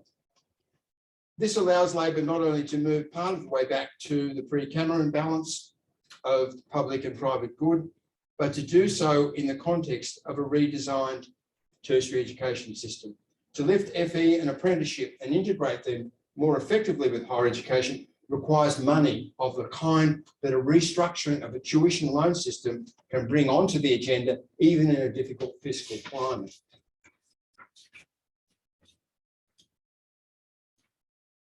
Well, David Willetts was a pro-university, pro-science and pro-culture minister. And higher education is, in my view, forever in his debt for implementing a system that triggered a major flow of additional resources that shored up the sector. And he completed the process of recovery, which had begun at the end of the 90s and was sustained by those successive tuition introductions. But the injection of funds between 2012 and 2016 was really significant. And it was a brief golden age, in fact. And at a time of austerity, as Nick said, and the cushion that created, the extra flow of resources made it possible to handle the successive shocks that we've had. Half decade of a near freeze in the growth of international student visas, Brexit, which of course short-term and long-term is playing out, and then the freezing of the level of tuition. But I agree with Nick Barr's summation of the problems in the 2012 system. I thought I kind of found myself mentally thinking everything that he'd said about that system was what I was saying not so well in my presentation. The tuition level was too high, the RAB charge accumulation too large and unpredictable, the state funding of teaching was too low, the nominal 100% individual funding of the non-STEM, non-medical student places undermined the principle of shared public and private cost and benefit that had underpinned Labor's ICL and made it politically saleable. Increasingly, the 9,250 based ICL system has become a policy problem, not a policy solution.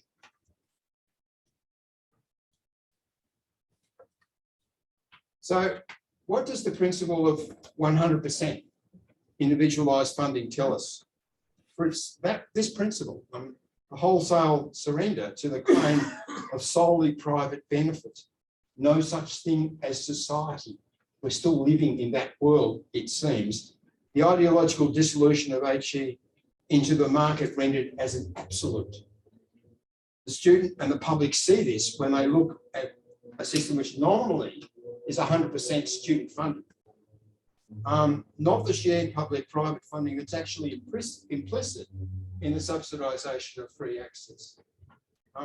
So we have a system which is not 100% student funded, but it's presented as that, as it is that, and it should be judged in that way. The progressive features, the delayed repayment, the non-payment by low-income earners, they're not so visible as that fact.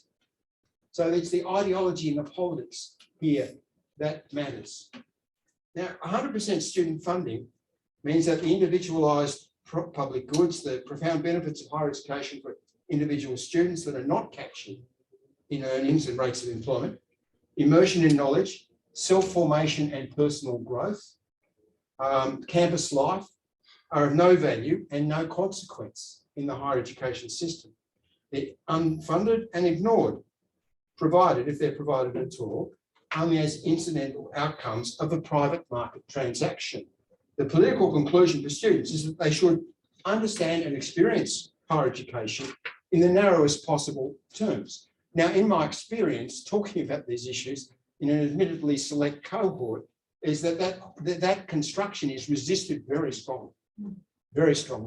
And students understand their immersion in a full experience is really important to them. And they distinguish between a sort of passing through to grab a degree and gain value from your fee in that sense, from that full immersion, and they judge the second as preferable to the first. And the implication is that institutions should focus only on graduate jobs and earnings, except to the extent necessary to entice students to sign up as consumers. And that's more effectively done not by providing them with a rich environment for self-formation and growth, but by focusing on institutional prestige in the rankings and through marketing. And marketing the service is, of course, cheaper than lifting its quality. The second implication is that the many collective public goods generated in higher education, including its lifting of the threshold of social, scientific and technological literacy, with all the spin-offs that come from that, combined public health benefits, the economic and civic building and strengthening of cities and regions, profoundly important whenever you go to a major city and you see the place of the university in it. The fostering of active and responsible citizenship and political connectedness, the fostering of cultural flexibility, social tolerance, international understanding, and so on. I mean, all attested to repeatedly as outcomes of higher education in research, are likewise unfunded, and hence they do not matter. The political conclusion for the public is that only individual students and graduates benefit from higher education. The public as a whole does not benefit. Those who do not attend higher education gain nothing from it, except perhaps a trickle down from funded research and the subsidisation of the right of younger members of their family to access the system. I'm not saying that's insignificant. It is significant, but it's the one thing that departs from the market equation. So the principle of 100% private funding and private benefit evacuates the public good. And we haven't talked about that much today, but perhaps we should. So it sets aside the long-standing implicit social contract whereby higher education is seen not only as a source of individual benefit and social mobility, but also a system of common institutions that work for the good of the community now and in the future. It sets aside the idea of higher education as a public benefit, public asset, public responsibility, and publicly accountable. A shared public and private compact on tuition would allow all of that to be preserved. The 100% ideological surrender to the market undermines higher education's position long term. With the public good principle gone, political support for the subsidisation of the loan scheme must become increasingly unstable over time, and we will revert to a full fee system. So the solution, I think, is to establish a new and openly declared balance between private costs to the student and public subsidies. As you know, assigning an economic value to public good externalities is essentially assumption driven. We've all been down that track, and that's the conclusion we end up with. It's arbitrary. The calculations that would underpin a new balance between private and public costs are political calculations, not economic calculations. The point I'm making is that this move to the economic and political centre is a win-win in several ways. It's a win-win for Treasury to shift part of the public subsidy from the unpredictable and unstable loan debt to predictable direct subsidies of student places and to markedly increase the overall proportion of student debt that is repaid. It's a win-win for higher education to stabilise its funding and its social compact with the public, and to diminish the threat of headline reduction in fee levels. It's a win-win for students and graduates because it lowers the size of the annual tuition charge, lowers the size of the intimidating prospective debt burden at the point of entry, and diminishes lifetime repayments. You may argue that a restored direct subsidy of every student place would be vulnerable to Treasury cuts. And of course, I agree with that, but no more so, and I think less than the present system is vulnerable to arbitrary cuts to tuition levels in order to contain the accumulating student debt, or at least to get a short-term fiscal win. The example of a better private-public balance is there in the Australian system. It has suffered numerous tweaks and will continue to do so, but the underlying political conditions have been sustained. Its headline fees vary by discipline in an odd kind of way, but they're significantly less onerous overall, less intimidating than in England. The private proportion of costs has risen since 1989, when I think it was set at 25% of average levels, but the system has maintained the principle of shared public and private support with which it began, and secured the acceptance of institutions, the public and the students. The Australian system is not unstable. It has its problems, but it's not unstable in the way the UK one is. Thanks.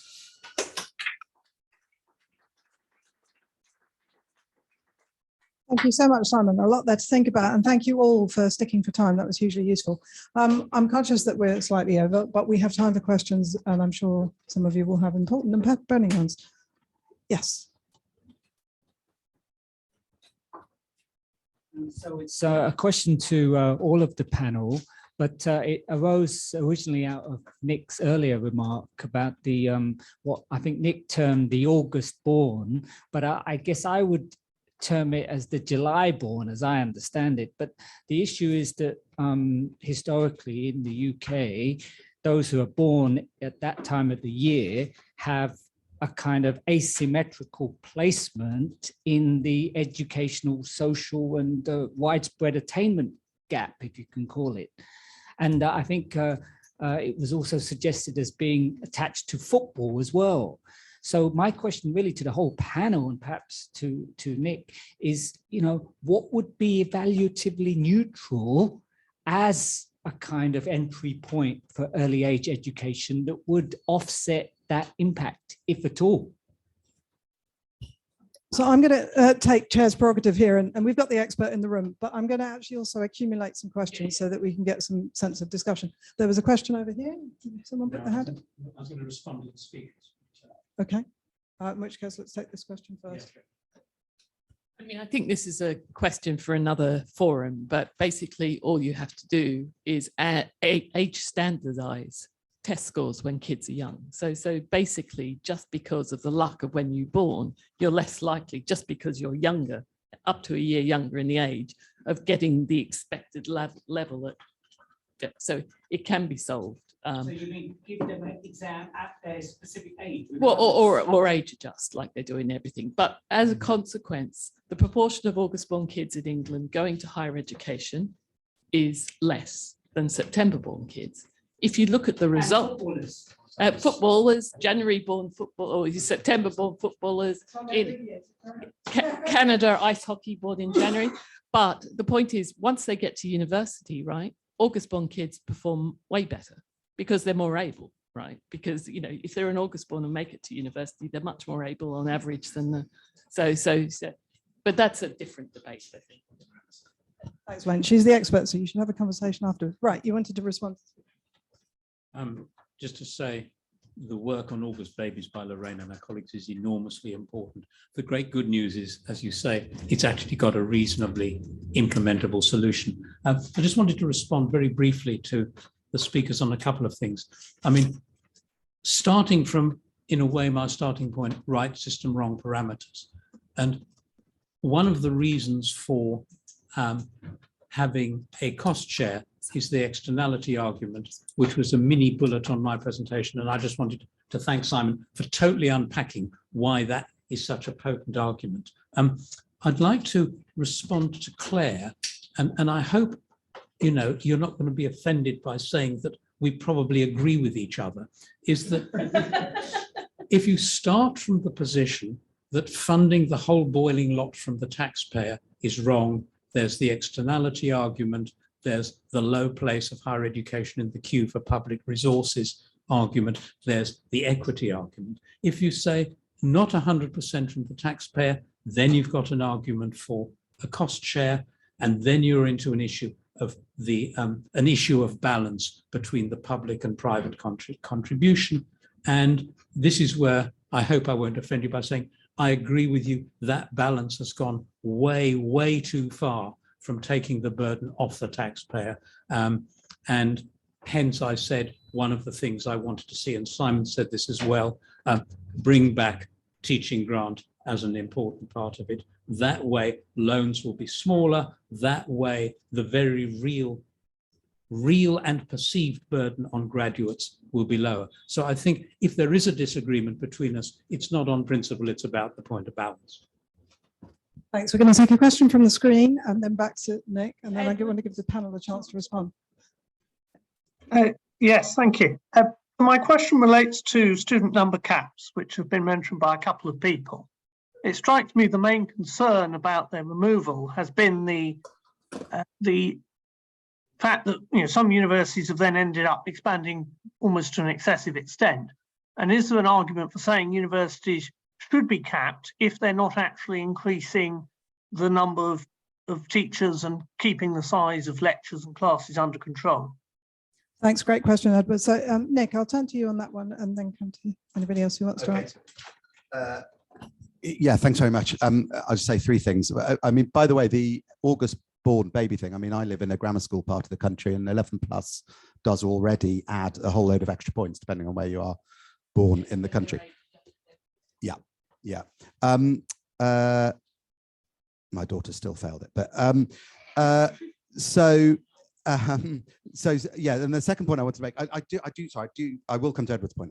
I don't agree with Simon. And I don't agree with Simon because I think he's misreading the politics. Keir Starmer was very, very, very clear in his leadership election, and has been since, that he wants to rip up all tuition fees completely. That has been repeated by Bridget Phillipson, it's been repeated by Matt Weston. Now, maybe they will change their policy between now and 2024, but if we sit here and naively think the Labour Party policy review process will just keep the system and do a few tweaks and make it all nice and cuddly, that is not my reading of the politics. I might be wrong, but it will take a very big U-turn and a very big break of promise from Keir Starmer. And if the next election is going to be close, all those Labour city seats that are vulnerable to a Lib Dem comeback, held by the SNP in Scotland, are less likely to vote Labour. So I personally don't think there are that many votes in student finance, but a lot of people disagree with that. And so I don't quite read the politics the same way that Simon does.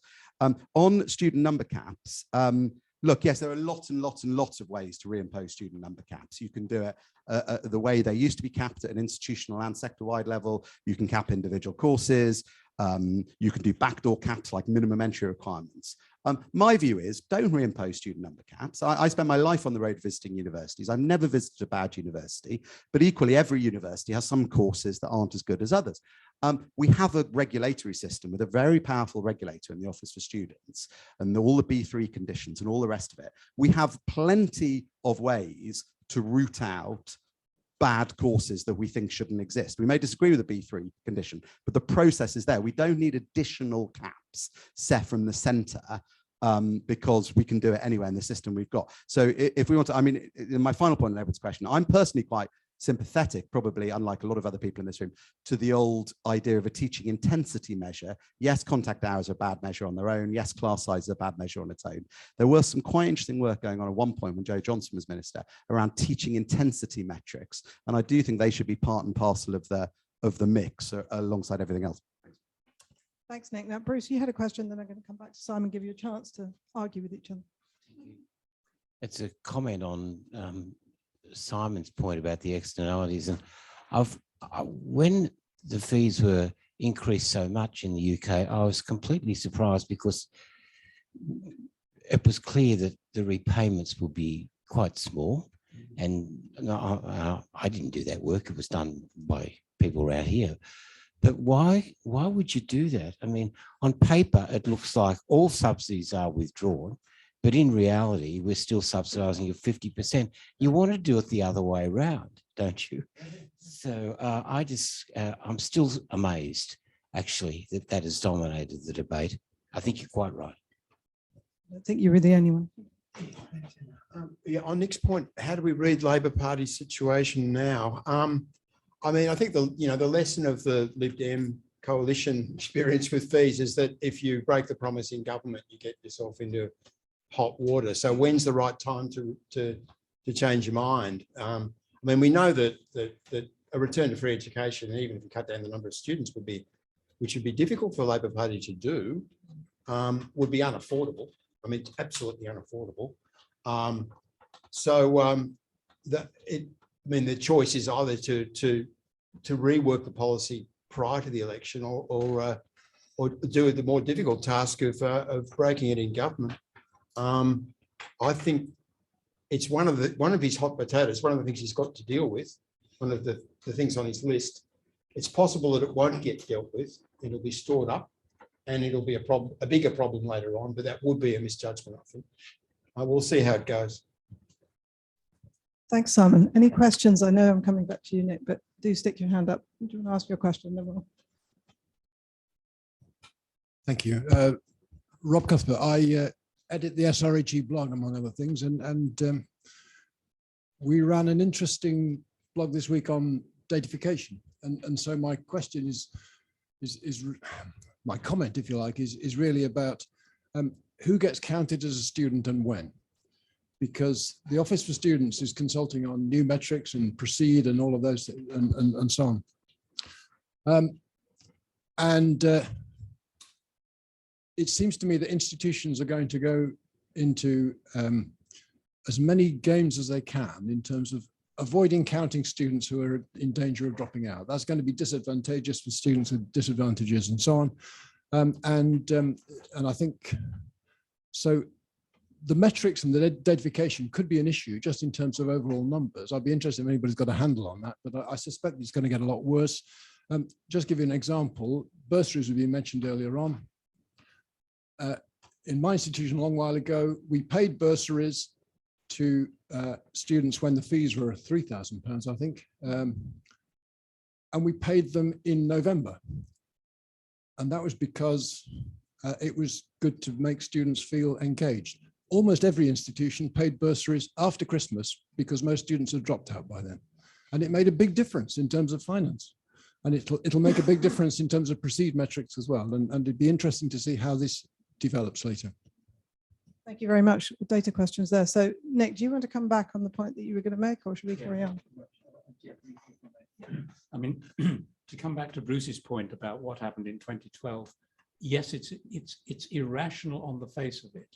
The reason it was done was that because of the way student loans enter the public accounts, the government got a huge boost in measured income this year, and the nasty stuff wouldn't hit the fan for over 30 years. So that was one of the key drivers. I just want to come back to Simon's point about students resisting the idea that they're only doing degrees to increase their earnings. I mean, the evidence I've got that is, first of all, if you ask students at the end of their course, as I do, if you had known then what you know now, would you do the same thing? And if they say, yes, I figured we've done a more or less good job. But I then follow it up and say, what have you got out of the degree? And their mouths open and close and not a lot comes out of it. If I'm asked, what did I get out of my degree? I really don't know. It changed me as a person. It was so much more than earnings. So I think losing sight of that would be terrible. So does someone want to come back on this data? I mean, the question you ask is very important about the impact of how we measure things on the system. And I think it comes back to a couple of points about the Office for Students and the regulation. And several times in HE finance reforms, we've ignored the fact that universities respond to incentives and respond to the data and the metrics and the measures that you put in front of them. So I think there's a big question there about what we've not necessarily got the answers, but what will happen there. Hello, Mike Radcliffe. I wanted to pick up on that to some extent, because obviously the OFS are now consulting on what they want to do about that. And there's a clear incentive in there for institutions to stop courses that don't come to good outcomes. And therefore you've got that new incentive to nip them in the bud before the OFS come around with their boots on the ground kind of thing and do that. I wanted to ask a question about people who don't have a complete outcome. So people who don't finish their degree, because we know that from the American system, there is a kind of concern that people who have a particularly adverse outcome from that, although it's mitigated a bit by the associate degree status. But in the UK, I'm not sure we've done that much on people who don't complete and how that gets worse for them, and how the income contingent system therefore just builds them up a problem and they don't get the outcome and therefore they don't get the benefit, and whether we should be doing something about that. Thanks, particularly with rising dropout rates. Does anyone from the panel want to come back? I mean, I think that's really important. Thank you. I think that's very important, especially because, you know, my understanding, and I'm not an economist, and there's all these economists in the room, so I have to be careful what I say. However, my understanding is that that there is a return to 1 year of college in a way that there isn't here. So dropout is a failure here. Dropout may not be a failure in the US because there is a financial return. Absolutely, the sheepskin effect has been sort of, you know, well demonstrated there. So I'm very conscious that we are massively over time. There's so much more that could be said on this. Bruce, you were going to say a few words, weren't you, to bring it all together, sum it all up in 30 seconds? It'd be fine, right? Can I take 32? But then we're going to have still a broader discussion. I think what time is that we were scheduled to finish at? Simon, what do you think? I'll take 5 minutes and no more. Yeah. So But then we could open it up. And then Would you put my slides up again? I can try. So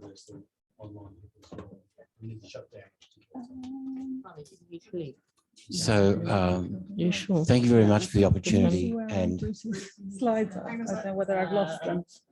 I might have lost them. Bear with me, Bruce. Sure. There we go. Let's go.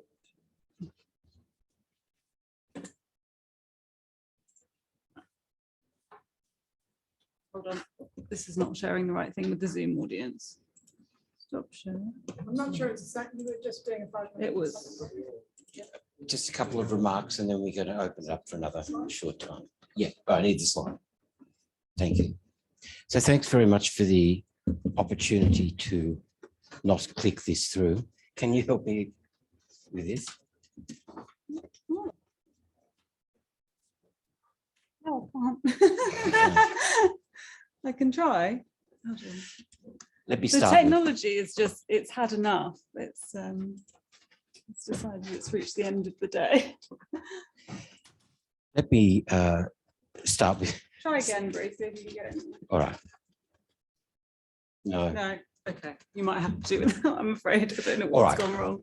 So I want to pose the question of Deering, but it's compared to what? The counterfactuals are completely important here. And I want to take us all back to a Washington hotel in June 2016, where our friend Susan Donasky, in anticipation of a victory by Hillary Clinton in the upcoming presidential election, invited Nick and Lorraine and myself and a couple of other people to kind of convince politicians in the Congress and others about the merits of income contingent loans. So before Susan turned up, the three of us, Lorraine and Nick and I, were in the hotel and we were whinging. We were complaining with great passion about how shocking our systems are. I was talking about how the abuse is going on, the vocational education training in Australia. They were talking about the discount rates. It was all miserable and terrible, and isn't the world shocking, and who could live in the UK with this system, or who could live in Australia? Susan turned up and everything changed, because once we understood what the alternative might have been, that Lord Dearing, if he hadn't have known Nick, or if he hadn't have seen the New Zealand and Australian experience, his report would not have talked about income contingent loans. There would have been a copy of the US system. It would have been a scholarship system with bank loans. And bank loans are pernicious and terrible things, and they can ruin people's lives. And that's just such a huge point. Now, I still can't get there. I'm sorry, I can't. Right, We're going to be kicked out. they're going to be kicked out. Yeah. Another meeting is booked. But Claire's just had a great suggestion. She said, if you can complete proceedings, the bar is downstairs. Yeah, on the It's good fourth shut floor. down for the online Yeah. people. And we can reconvene our discussion over coffee or. Okay. So with many apologies for. All right. See, I told you, Lorraine, I wouldn't take long.